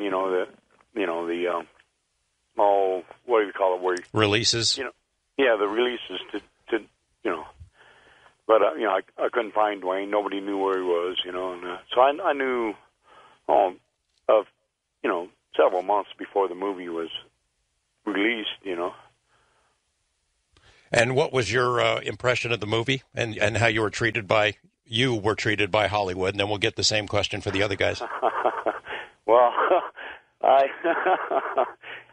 didn't get along with Tracy Torme, and I always assume that's part of the reason my name was mentioned in the movie, But once I could not find that guy, I was pretty much just left there in Phoenix, found my own way back home to California, So. And did you saw the movie, right? What'd you think of it? You saw the movie. What'd you think of it? Well, now when I saw the movie, I'd already talked, I'd talked to Travis, and he had told me his experience after he had awoken on this craft, and that, and now the movie, it was kind of, well, it showed kind of his idea, in a way, like it kind of, when he woke up in the movie, when he woke up, he's covered by that membrane. He had mentioned once he felt like he was kind of enclosed. I mean, not like in something like it showed in the movie, but he was kind of enclosed, or held down, and he struggled to get up, It's just, I mean, if they'd have made a movie about, just exactly what happened, it would have been about 15 minutes long, because Travis wasn't awake that long during, so, and our experience with it wasn't that long either, So they made a movie about exactly what, just what had happened. I mean, some of us kind of far-fetched. I mean, like showing us in a bar in Heber. I mean, there wasn't a bar in Heber, and, things like that, I'll ask the other guys about the Hollywood connection. I've just got about a minute left with you, John. Is it a positive experience in your life? Negative? Somewhere in between? What the whole thing? Oh, man. I would say the experience itself was positive. The things afterwards weren't, So the encounter with... You're never going to see something like this again in your whole life. I don't care, what you do, or whatever. You're never going to experience something like that again. It's something, I mean, I'm glad that I was there to experience that. I'm sorry, that the way it turned out, All right, John Goulet, thanks for joining us. I appreciate it. I know this is not something you like to do, but I appreciate your input into this story. I want to talk more about the Hollywood experience with Travis Walton and Steve Pierce and bring Yvonne Smith in for a look at the bigger picture, including cover-up issues, disclosure issues, and where this story fits into all of that. Stay with us, everyone, on Coast to Coast AM. We're talking with Travis Walton, Steve Pierce, and Yvonne Smith about an amazing series of events back in November 1975. An amazing encounter and then subsequent events that were very trying for the people involved, including their encounters with Hollywood. We'll get into that part of the conversation, then expand the story to get into issues such as disclosure and cover-up right after this on Coast to Coast AM. Travis, my experience with Hollywood, both movies and TV, is don't believe anything that anyone says. Until you see it on the screen and it turns out how they said it was going to turn out, you can't believe them. What's your experience been like? Well, what happened with Fire in the Sky, it started out okay. I'd turned down a lot of offers, but I was finally persuaded by Tracy Torme that he was going to, do it serious and stick to the story and everything. And I'm sure that was his intention. It was only when the producers became alarmed about another production that actually Tracy himself had done, depicting these kinds of beings, and they were just so freaked out that these creatures had appeared in public already, and it was a TV series that they insisted that all be changed, that whole sequence be rewritten, or there wasn't going to be a movie. So that was the only thing that finally, made Tracy give up on trying to stick to the script that Tracy originally turned in was much more accurate than what turned out. Yeah, he's a pretty serious student of this subject and is pretty widely respected among prominent researchers. What was prominently different in the movie that kind of bothers you? Well, it was darker, right? Yeah, it was darker and more negative, and it's only in more recent years that I've come to realize that the negative perception that I had at the time, it might not have been warranted. That basically, they might have been actually just trying to revive me, and so their overall intentions could have been a lot more positive than I thought. Just the situation of being in such pain and having the suffocation and the claustrophobia of the tight surroundings, and all those things combined to make me react in a very much more frightened way than I would have, and that made me think of it as a lot more negative than it might actually have been. You ever taken it further and thought, "Gosh, I wish that had happened again. I would react differently." Yeah, but you know what? The only thing I can do over is the movie. So I'm trying to get a remake, and really? The idea of telling it closer to how it really happened, and so. And is somebody biting on that? You got some nibbles? There's a little bit of interest, and there's been a huge resurgence in interest worldwide. I'm getting emails from everywhere, and there's a lot of shows that are going to be coming out soon. Well, you seem a lot more at ease with yourself and the story and the sequence of events these days than maybe you were a long time ago. Yeah, I've just had to come to terms with, there's a certain number of people that are just never going to accept it no matter how much proof there is. And, it's really hurts them more than me.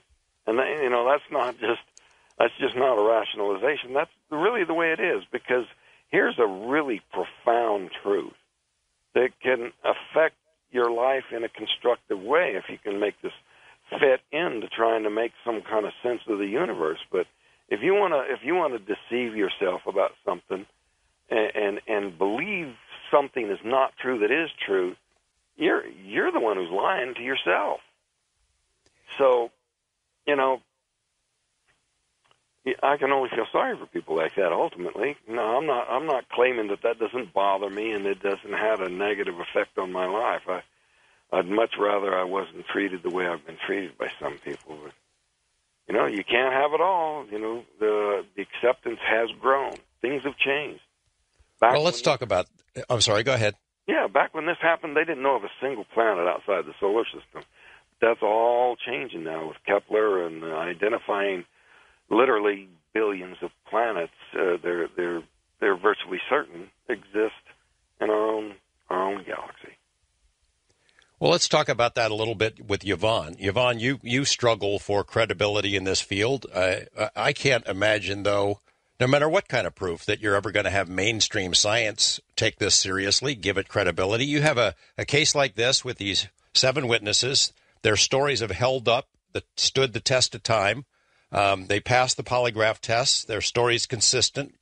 Everything seems to support what they did. People have attacked it from every angle and haven't been able to put a dent in it. And yet, you tell somebody this story, a scientist type, they'll think you're crazy. And that's unfortunate, George. I mean, it's left up to people like myself to do the in-depth research with these cases. I don't think it is ever going to be enough. If we start getting, sharper pictures, detailed pictures of these UFOs, because everybody now has cameras, our technology it's changed dramatically. It's still not going to be enough because now we have Photoshop and things can be done on the computer. That's made this field, being in this field, a little bit more difficult as well. We have to sift through all of that. Which ones are the hoaxes? Which ones are the fakes? Which ones are the real ones? And I deal with a very personal side of this.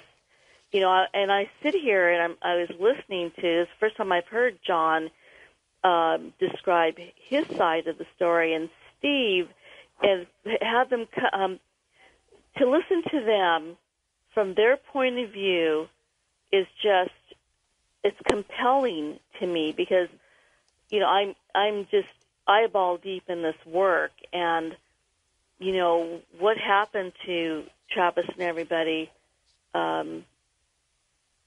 It's just I don't even have words for it. These people were traumatized to begin with. They described the craft. They didn't know what it was. Travis goes out there, he gets zapped. And then these poor guys go into town to try to report this, and they get traumatized again and again and again. And then Travis comes back. Obviously, these guys didn't murder him, and he gets traumatized again. And this is what happens with people who have had these experiences. And this is why I established Close Encounter Resource Organization, a support group, 20 years ago, because once my clients walked out of my office, they had no one to talk to, not even a spouse many times, family members, and certainly not coworkers. But as Travis mentioned, and it's very true, things have changed, and we're trying to bring this out into the open more and more, get it out of the closet. And, why in 2012 are people still worried about losing their jobs because they had a UFO sighting, George? It doesn't make any sense to me. And much less, my God, they can't talk about having an encounter with an alien being, even if they come back with overnight scars or marks on their bodies that heal over in, a day or two. And I'm talking about geometric type scars and marks that I present in my lecture series, a triangular shape. I ask my doctor friends, how do you bruise in a triangular shape? But whatever we have, George, unfortunately, I don't think it's ever going to be enough. But this is why we do shows. Thank goodness for shows like this that you do, that George Norrie does. We try to get out there in mainstream news, mainstream talk shows to keep talking about this so people aren't traumatized over and over. Steve, let me ask you, lasting effects. In particular, did you become a student of UFOs, ufology? Did you read up on this stuff to educate yourself after this experience? No, I ran from it. Yeah? I had Philip Class chasing me all the time, and I was trying to hide from him all the time. And then I got on the road, and I tried to forget about it. My 12-year-old daughter is the reason I got back into it. How's that? Well, I broke my neck a couple of years ago, and we were at home and watching TV, and I showed her the movie, and the movie doesn't show my name. I said, well, that's me right there. And she says, well, prove it, it's you. So I got a hold of Travis, and this is how it all started a couple of years ago. Travis, I'm going to come back to you for a second. I know you've had a lot of time to think about this. The assumption, I guess, is that these visitors were extraterrestrials. What about your thoughts on who they are, why they're here? And do you still think extraterrestrials is the best explanation? Yeah, I think it's the most likely. I don't know where they came from, and, they could have come from the past, the future, another dimension. But most likely extraterrestrial, it's not that big a stretch. For some reason, mainstream science wants to insist that since we don't know how to go there, they couldn't possibly come here. And the arrogance of that we have arrived, and no, this is the modern age, and we know all there is to know, and there's limitations, and that can't be done. But, Michio Kaku made the point in the media recently that, stop envisioning the other civilizations as being a little bit ahead of us and think in terms of thousands or millions of years more advanced to us. Think of how far we've come in 20 years and imagine what we would do in 1,000. And so, the technology that they would have would just look like magic to us. And so that's the reason a lot of these events get cast as sort of semi-supernatural. And so that kind of adds to the resistance that people have to believe these kinds of things, because they think of them as some kind of a, as a monster, or, and whenever I'm giving talks and I say, well, it's more like they're just these very different people that don't look anything like us from way over there and that we know so little about, that doesn't really get a very warm reception for some reason. For some people, the appeal itself of the subject is in something that's sort of quasi supernatural or religious. Address for me for a moment the issue of cover-up. You and Steve shared stories about how media came in and spread wild stories and lies, and there were attacks on your credibility, and then Phil Klass shows up. I just wonder if you have a feeling that some of this is organized, that there is an ongoing effort. The idea of a conspiratorial cover-up is one of the pillars of modern ufology, and I just want to see where you fall on that issue. I used to be kind of ambivalent about that, but as time goes on, I'm more and more convinced that there has been a concerted, organized, deliberate attempt to suppress it by, casting disinformation. Some of the stuff that I researched and documented and refuted thoroughly years ago still exists on the Internet. The skeptics who put this stuff out are perfectly aware of the stuff that completely discredits what they've got out there.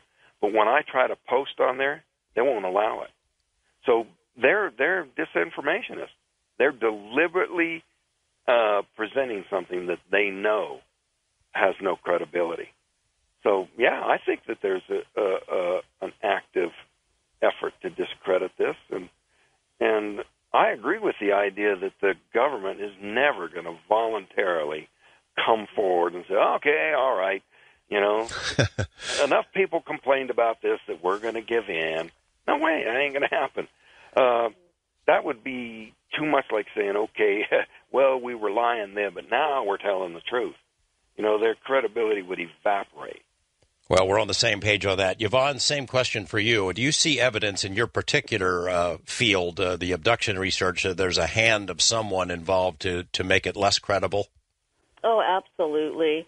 I know whatever element that is within the government, there's been a definite campaign in discrediting people that have had sightings and of course abductions. It happens in so many cases, and for instance, I was just reading again about Vicki Landrum and Betty Cash. I think this happened in Texas when they spotted that diamond-shaped object in the sky, and they actually suffered from radiation poisoning, and they couldn't get any cooperation from anybody. And Betty Cash wound up with cancer, and she eventually passed away, unfortunately. And I know Stan Friedman had investigated this case, but it's ongoing. I mean, obviously, that element of our government has been very successful in downplaying and discrediting witnesses all these years. And, we still see, some of the newscasters when they report on someone had a sighting, and of course they don't report on it very often. Of course, people have sightings every day, but it's always reported tongue-in-cheek. And that's not including you, George. I mean, I know I've known you for many years, and I've always respected you and your work. But I've just, I watch, these other newscasters over the years, and they never seem to handle it seriously. Just only a handful that I had the privilege of working with had handled it in a very respectful manner. So, but I agree with Travis. I agree with George Norrie and you, where our government is never going to come out and admit that they've been lying. People will always ask me, "What do you think? What do you think we're going to know the truth?" And I just said, "Don't hold your breath." Really, it's going to happen. I mean, there may have to be a mass sighting all over the world, and then even when that happens, they may try to explain it away. Who knows? It's just it's just not disclosure. I know there's people that are working very hard for disclosure, but I just don't think it's going to happen. Well, we're on the same page on that. I don't think they would ever disclose. I think they've painted themselves into a corner with too many lies over the years. And as somebody told me one time, if it turns out to be true, people would go to jail, Right. Well, I figure there's only one of two ways that official acknowledgement could occur, and both would be against their will. One would be, like Yvonne suggested, some sort of a big, major event over some major population area, like a crash into outside a city or something that there's just no covering it up, or some kind of a WikiLeaks sort of whistleblower, somebody who just is on the inside that grabs the files and runs with them and brings them to the public. But barring those two very unlikely events, they're not going to fess up. Yeah, I think even a WikiLeaks kind of thing, there have been whistleblowers who've come forward and talked about it. And, it's like people see it as the movie of the week or something. Well, that's interesting. Or they read the story and then go back to their lives because there are more pressing things in their lives than to think about this. Can you imagine? I mean, those people that have been whistleblowers, George, have also been discredited. Their credentials have been discredited. So, I mean, I think it just has to be something absolutely major, as Travis was saying too, where there's just no denying it. Yep. I agree. Travis Walton, Steve Pierce, and Yvonne Smith are my guests. We open up the phone lines coming up. I'm sure you got some questions for them. Stay with us, everyone. John Denver taking us into the break. We're talking with Travis Walton, Yvonne Smith, and Steve Pierce about the night that lives changed and Travis's life, sort of his world turned upside down. Right after this, we go to the phone lines with your questions from my guests on Coast to Coast AM. Going to the phones, Pete in Pittsburgh on the East of the Rockies line. Good morning, Pete. What's on your mind? Yes, an honor to be on this radio program. I was just wondering what Travis thought of the movie The Fourth Kind. Personally, I had an experience very similar, being electrocuted in a way, multiple hands holding my body down against my will, and the feeling of helplessness, even after praying to God. I don't feel as abducted, though. So The Fourth Kind, and that's all. Thank you. All right, Pete. Travis, I don't know if you've seen that movie or not. Yeah, I actually did go to see it, and it kind of had me going there, but I checked with, I guess the consensus among researchers is that it was not real, that was just actors. They knew of no research, investigators, or any cases that matched what was in that movie. Yvonne, is that your feeling?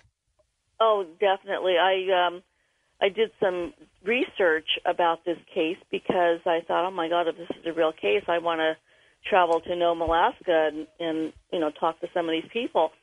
But I'm thinking that if this was such an extraordinary case, I really do think those of us that have been in the field for many years would have known about it. But there was no such doctor and no such case.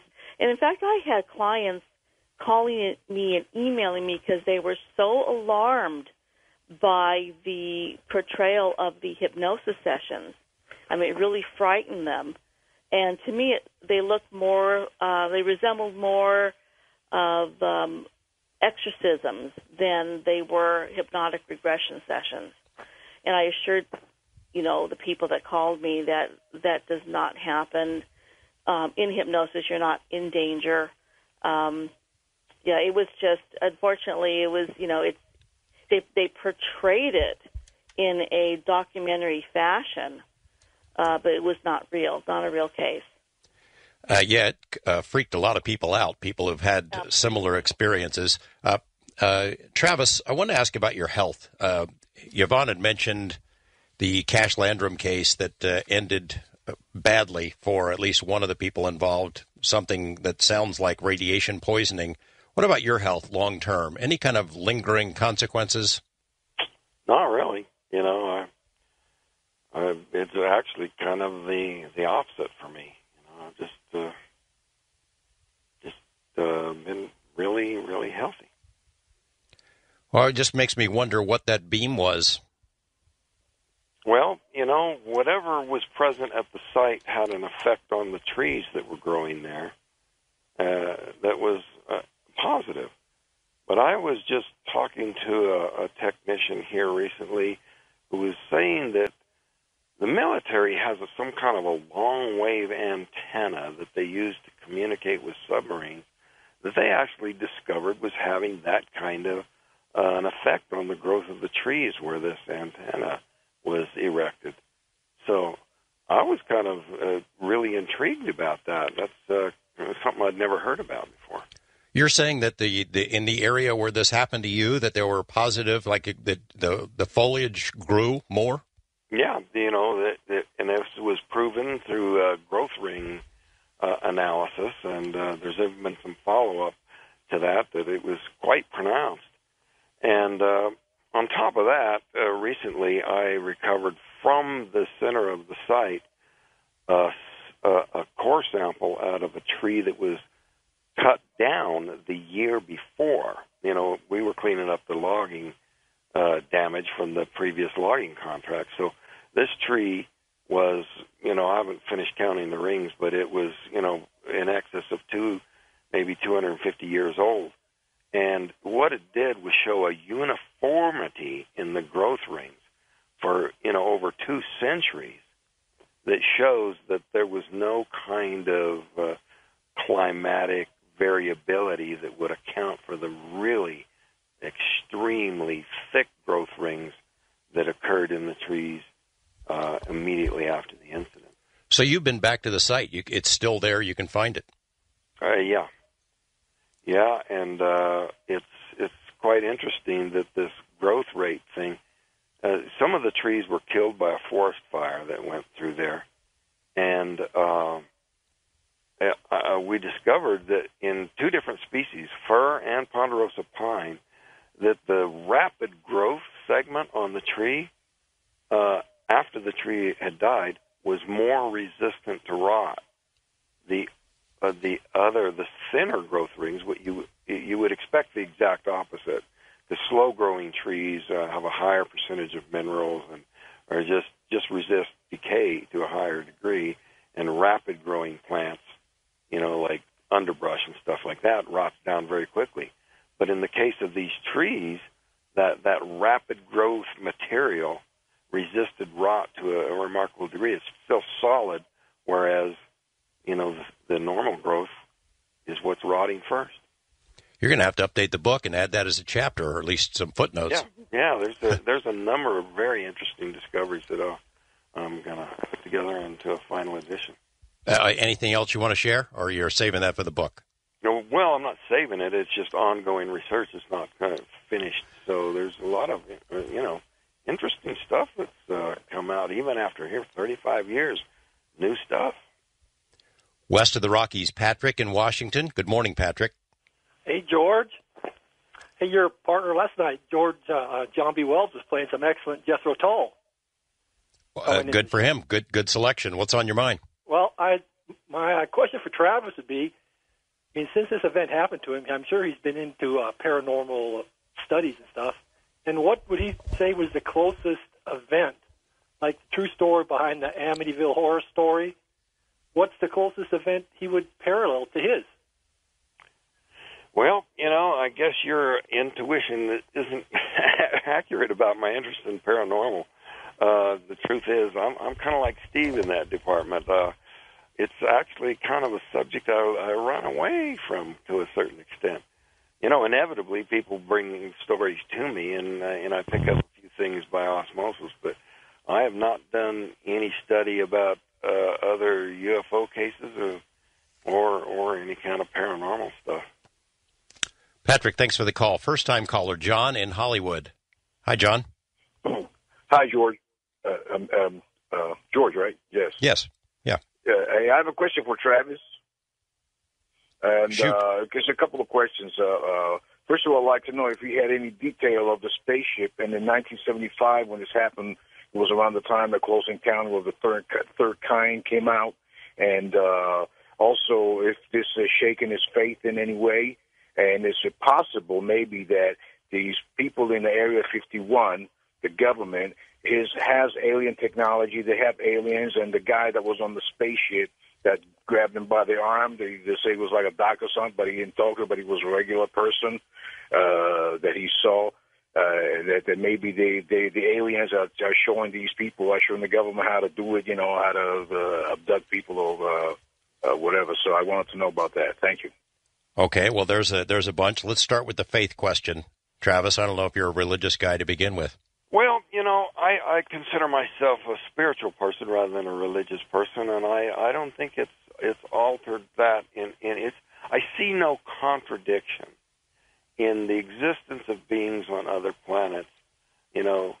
Whatever forces, beings that are overseeing the universe or perhaps created it, are just as capable of creating something somewhere else as it was here.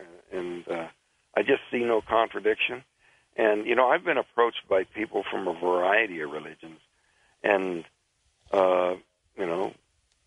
some of them will say, this fits in with my religion, and here's how it does, chapter and verse, and, from a variety of religions, including Islamic religions. So, and then on the other hand, some will say, oh, this totally contradicts it, this can't be true. So you have as many opinions as there are people. And, I've even joked that there's 7 billion people on the planet, so there's 7 billion religions. And I really don't see a contradiction between what happened to me and any sort of spiritual faith. One of the other parts that were raised by the caller is the idea that the saucer that you saw might have been influenced by movies. I think you sort of touched on this earlier, but you weren't really a big saucer movie buff in those days. This is something you saw on your own. I don't really understand the question, but well, I think he was implying that was around the same time and Close Encounters came out. I think Close Encounters came later, but that maybe you got the idea what this saucer looked like from some movie you had seen. I think it would go the other way. Dr. Hynek, who invested my case, was a consultant on that movie. So, if anything, Hollywood is influenced by the real life case. The other part of his question was about it being a military craft. Maybe this is one to ask Yvonne. The idea that our military cooperated with aliens, these so-called MyLabs, that military people participating in something like an abduction. Do you get those kind of stories? I get some, and I know I've spoken to people that feel that they have had these MyLab experiences. I mean, I really do not doubt that our military or the element of our government, whoever they are very interested in what experiencers go through. What information are they given? Why are they? What's the purpose for the medical experiments? I've been asked so many times by people, do I think that it's our government or our military performing all these abductions? And I say absolutely not, because it's on such a wide scale. It's worldwide. It's not just limited to the United States. I mean, this is worldwide, and we're getting reports from all over the world that are very similar, similar in description and so forth. So, well, I think that they are interested. I'm sorry?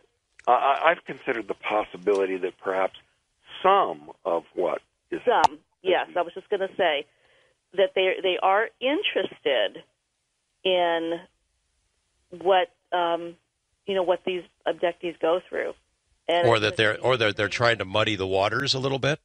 Oh yeah, that could be too. Of course, let's throw another monkey wrench in.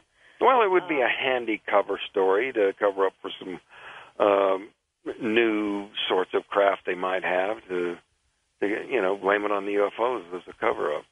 And you see, what's really difficult too, George, is that this could also be when people describe seeing military, and I'm not saying this is absolute, but it could be another screen memory of the beings are put these memories in the abductees' minds to make them think that humans are there, the military's there, when in fact it's really the alien beings. So that makes it a little bit more difficult too to separate, all that's from fact and fiction. But no, I agree, Travis, is that I think it could be some people have had experiences with our own people, and to me, George, that's unforgiving. Because I think I could forgive the alien beings a little bit more because they have their agenda and we're still trying to figure it out. But if in fact our government and our military are performing some of these abductions or mind control or whatever they're doing, I think to me that's unforgivable. You mentioned about the agenda. Travis, you've had time to think about what that agenda is. I wonder, what the heck was that craft doing way out in the middle of nowhere? I mean, it wasn't like they were waiting for you guys, you and Steve and the other guys to come by. Well, some people think that's exactly what they were doing, but I kind of lend the idea that it was sort of an accidental encounter. But it was speculated that the tree growth was some sort of an accidental side effect of the beam or even the presence of the craft. But it's also possible that they themselves were doing some sort of agricultural experiment. Who knows? Yeah, who knows exactly. Wildcard line, Ryan in Vancouver. Hi, Ryan. Yeah, hi. I'll keep this brief because I know you guys are coming up to a commercial break. I think you already explained the J.L. Hynek, because him and his little goatee and stroking it, in Close Encounters. Like Jerome Clark or even Dr. J.L. Hynek. I'm not sure whether you guys were interviewed by one of them, but I'm just wondering if you guys can answer maybe that, off the air. I'll just take the answer up there. You guys have a good night. I've spoken extensively with Dr. Hynek and Jerome Clark and Stan Freeman and a number of researchers. Even Linda Howe actually came to the actual site and gathered samples in connection with the accelerated growth. Did she conduct her own tests on them or have tests conducted? I think that she was acting on behalf of the lab, but I guess that's kind of an ongoing effort. Tell me this, Hynek, what was his attitude in the beginning? Because, he started out as sort of a skeptic. He was the skeptic for the Air Force. What was his attitude about you from the beginning? Well, initially he was a little bit ambivalent, and I think that partly had to do with his sort of competitive relationship with the Aerial Phenomena Research Organization, Carl and Jim Lorenzen. But, eventually he, took a stand and came down unequivocally in support of the case. He made statements to the media after visiting with me and my mother in Phoenix that Walton, quote, was not hoaxing. So And Yvonne, you've had experiences with all of the major research organizations. You're kind of a student of the subject. You know that years ago, that the whole abduction scenario was not welcomed by UFO researchers. They were very comfortable seeing saucers in the sky, but didn't want them any closer. Oh, absolutely. I was talking about this to, a few years ago. In fact, when MUFON had their big symposium in Denver, I forget how many years ago, but that's when James Carrion came in as the director when John Schuessler retired. And that was the first thing when I sat down with him. I said, you're coming in, taking over this organization. And I said, like it or not, the abduction side of this phenomenon is very real, and it's very major. Whatever's flying these craft, they're coming down here and interacting with, with Earthlings. And they, this was just a few years ago, George. So, to me, that's just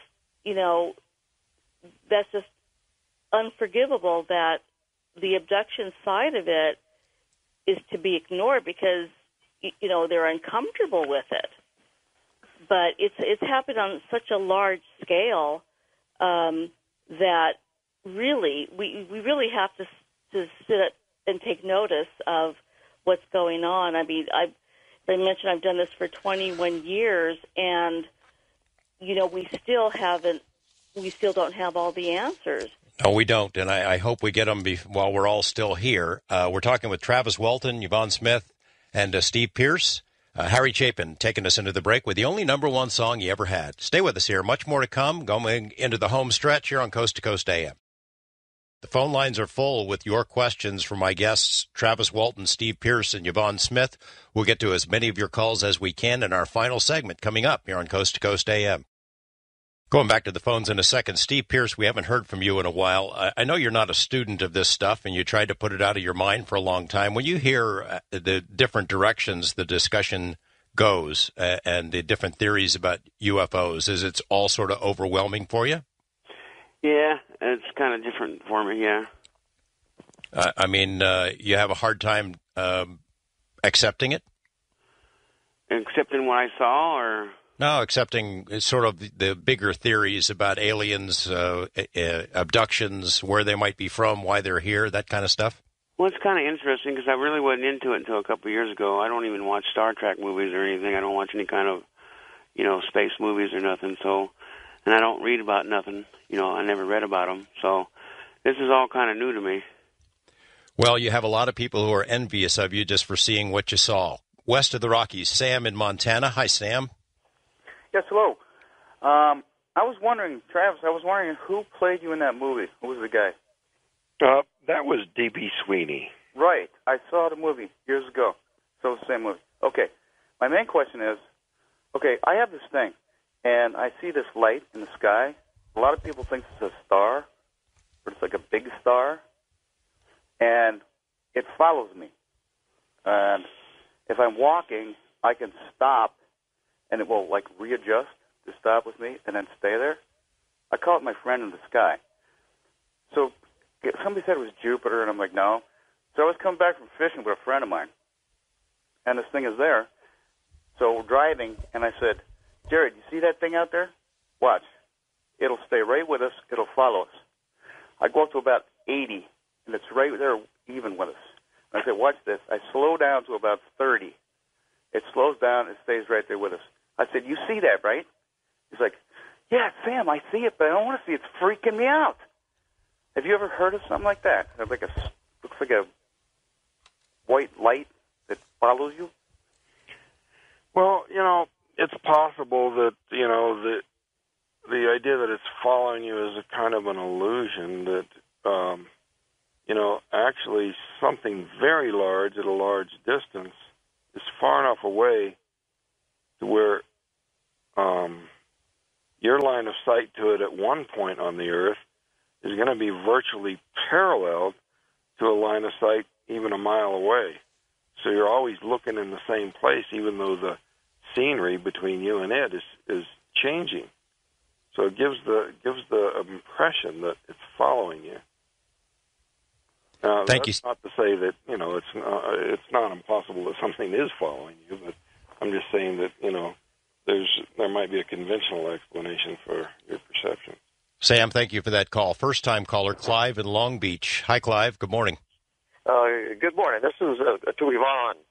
Early in the program, Travis and Steve and John all said that they were at the wrong place at the wrong time, and they had no choice in the matter. And they also said that they faced their share of ridicule or skeptics. And I wonder, Yvonne, when you went to college, hypnotherapy college, did you intend to subject yourself to this type of secondhand smoke or guilt by association, knowing that you'd face criticism? And how long have you been doing this? Oh, okay. Thank you for the call.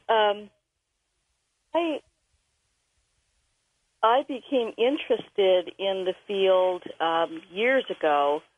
Gosh, in the late 80s, when my mother asked me to go with her to a Bud Hopkins lecture in Pasadena, California, and I was just intrigued by what he was presenting, and the fact that hypnotherapy regression was used, and hypnotherapy was a great tool to retrieve hidden memories. I was very fascinated. But I started going to college to learn this skill and take psychology classes and so forth to receive my certification. I really was interested in working with cancer patients and people who are suffering from PTSD, post-traumatic stress disorder. When I was referred a couple of these cases in the beginning of my practice, the people that were exhibiting post-traumatic stress disorder symptoms that were abducted, that felt they may have had an encounter with aliens, were exhibiting the same symptoms as somebody who had suffered a terrible car accident or another type of trauma in their lives. And I thought this was quite interesting. PTSD is PTSD.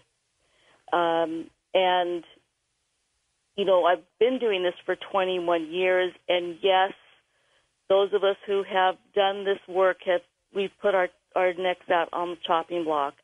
I've spoken to my colleagues about this over the years, but we all agree that once you get into the field, and if you're meant to be in it, there really is no turning back.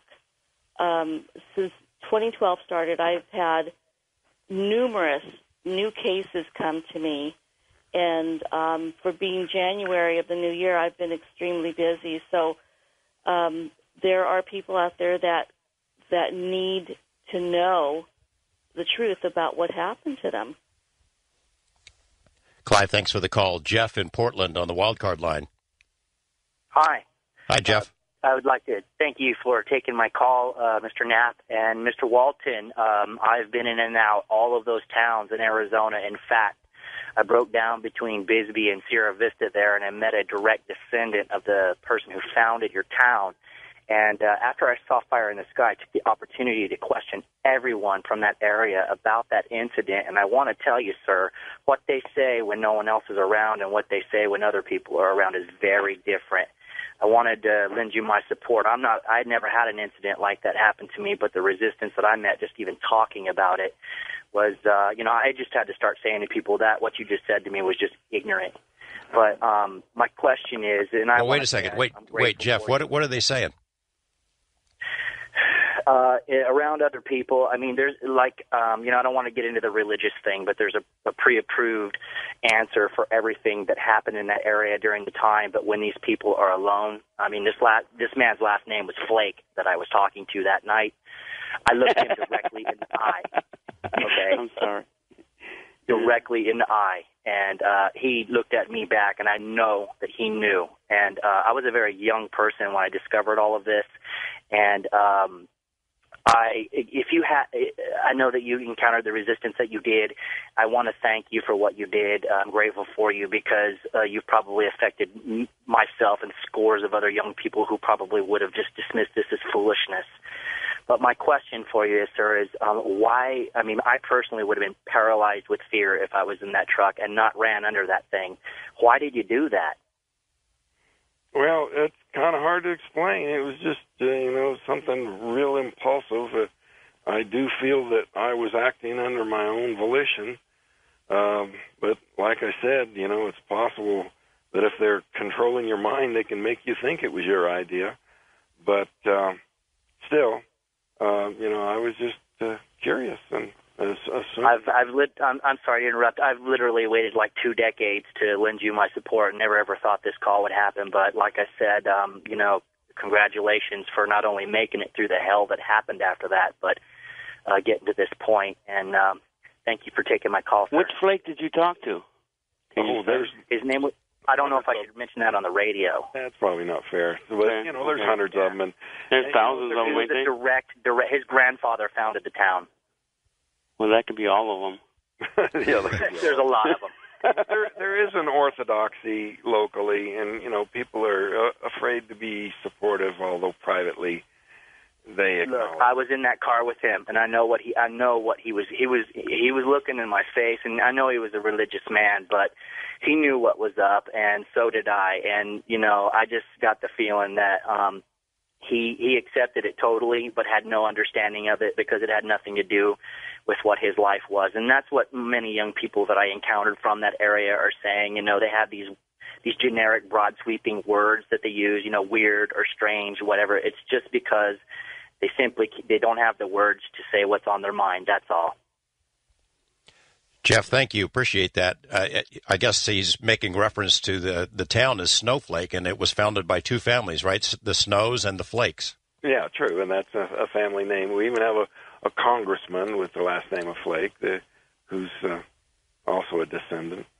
And they were 2 cops that at the time that were named Flakes too. Glenn Flake. They were in Snowflake at the time, and back when we saw the UFO. Portrayed by a character named Blake in the movie, and then the town marshal was Sanford Flake. So, it's one of the more common founding family names. Jim in Alberta on the wildcard line. Hi, Jim. Hey, good evening, George and Travis Walton, our Lego Man in Space. Have you seen the video? Have you seen that? It's been on the internet. Coast to Coast has it up on their site, too.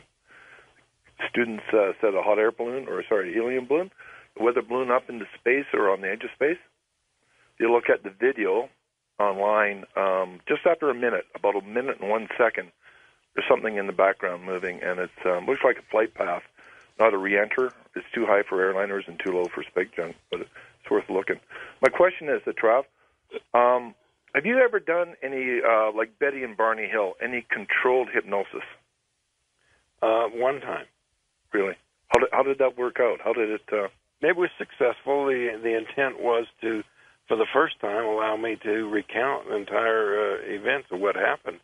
It was just so traumatic and so fearful for me that I couldn't get it out before Was that documented or videotaped or anything at the time? Or? Yeah, that was taped. It was audio taped, and also witnessed by my brother and some other a number of researchers. Yeah. So that's cool. Check out the Lego Man in Space, the Canadian video. Like, it's been on CNN. It's been all over the place. Just take a look in the background. It's that object that goes from right to left. It's going fairly fast, but it's not a re-entry. And it's just something that shouldn't be at that altitude. The kids put a video camera in the styrofoam cooler with this helium weather balloon, and, man, it went way, way up until it burst. And this object in the background behind, there's a little Lego man standing there holding a flag, Canadian flag, and the camera's on all the time. And you can see this thing move from the right to left. It starts at about 1 minute, 1 second, and it lasts about 3 seconds. But it's something that just shouldn't be there. That's bizarre. It is. It's different.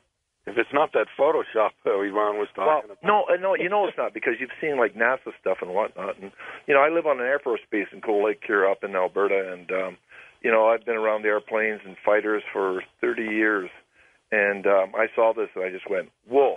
The hair on the back of my neck stood up a bit. So, Hey, Jim, thanks for the call. Appreciate it. East of the Rockies, Matt in Florida. Hi, Matt. Hey, guys. How y'all doing? Okay. Just got two questions, basically.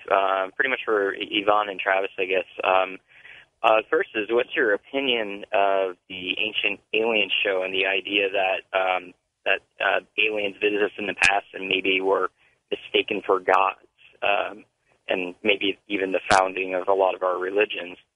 And the other question was just basically the idea that there's this view that, aliens, if they exist, they either have to be all good or all bad. And I've been hearing this thing lately that's like, where in nature do you see that? Where in humanity do you see that? You see more of a mix where, you got some good people, you got bad people, you got a mix, and just those are my two questions.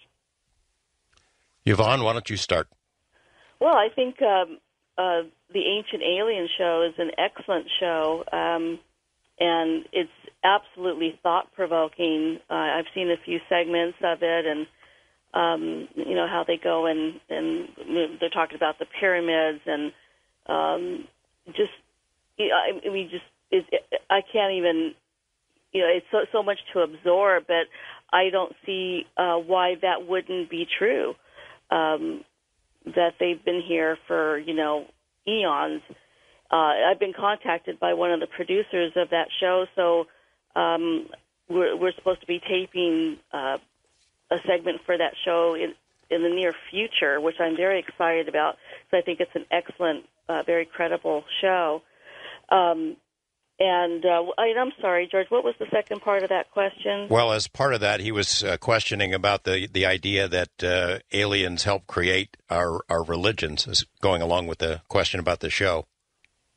Oh, and about the good and bad. That was part of it that struck me. I'm asked all the time when I'm lecturing, are they good? Are they bad?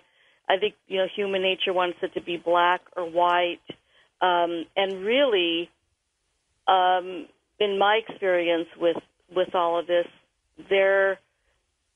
I feel at this point they're neither. I mean, they have an agenda. They have their agenda. They're carrying it out for whatever reason we still don't know. They do bring people back, just like they did with Travis. They may be traumatized because these people don't know what is happening to them.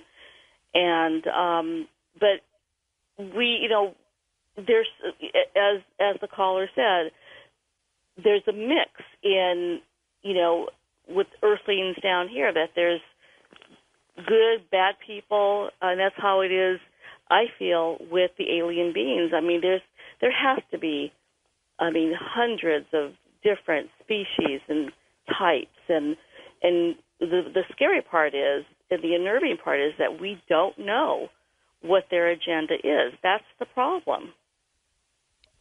Travis, same part of the question? I agree, and, there's probably as many different species as there are planets, and there's a great tendency to try to lump them together. Well, they generally have this sort of a description, so they're just calling everything that remotely resembles them as grays, and remotely resembles this other type as reptilians or insectoid or whatever. But, it probably runs the entire range, and we just tend to lump them together when they're actually distinct species, maybe not even coming from the same planet, or even, much farther apart than that.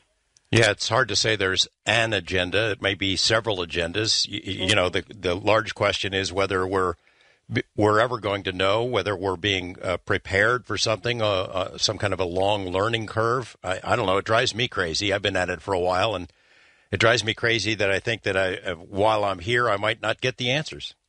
Well, let's hope we do. Whether they're good or not, from their perspective, they're all good. But from our perspective, I guess that depends on the degree to which their agenda, is friendly to what we would consider. We got about a minute left here, Travis. I know you have a new edition. It's a new edition of Fire in the Sky that's out? Yeah, it's a 2010 edition. It's updated, 26 pages longer than the earlier one, and that's available through my website, traviswalton.com. Well, we've got a link on our site as well, and it sounds like you've got enough material to maybe add some more stuff. Yeah, there's a lot of new things coming up. It's amazing. Well, I hope you'll come back and let us know if somebody bites about a new and improved version of the movie. Yeah, I got a feeling it's going to happen. Steve Pierce, I appreciate your patience and sticking with us and your candor in describing the events that happened to you. I hope it wasn't too bad for you. It was pretty good. Thank you. Can I give a shout out to somebody? Go ahead. To Dave Snell. I missed his name. Well, he's from the U.S. He's from the New Jersey UFO Congress. His name is Dave. All right, Dennis. Steve. All right. Thanks very much, Yvonne. Thank you. It's great to talk to you. It's been a long time. Thank you. Yeah, I have my new book coming out this year, and we'll all be at the UFO Congress in February. All right. Well, we've got your connections to your website as well. Travis, it's been too long in coming. I really appreciate you coming on. Yeah, it was great to be on again. My thanks to John Goulet, Steve Pierce, Yvonne Smith,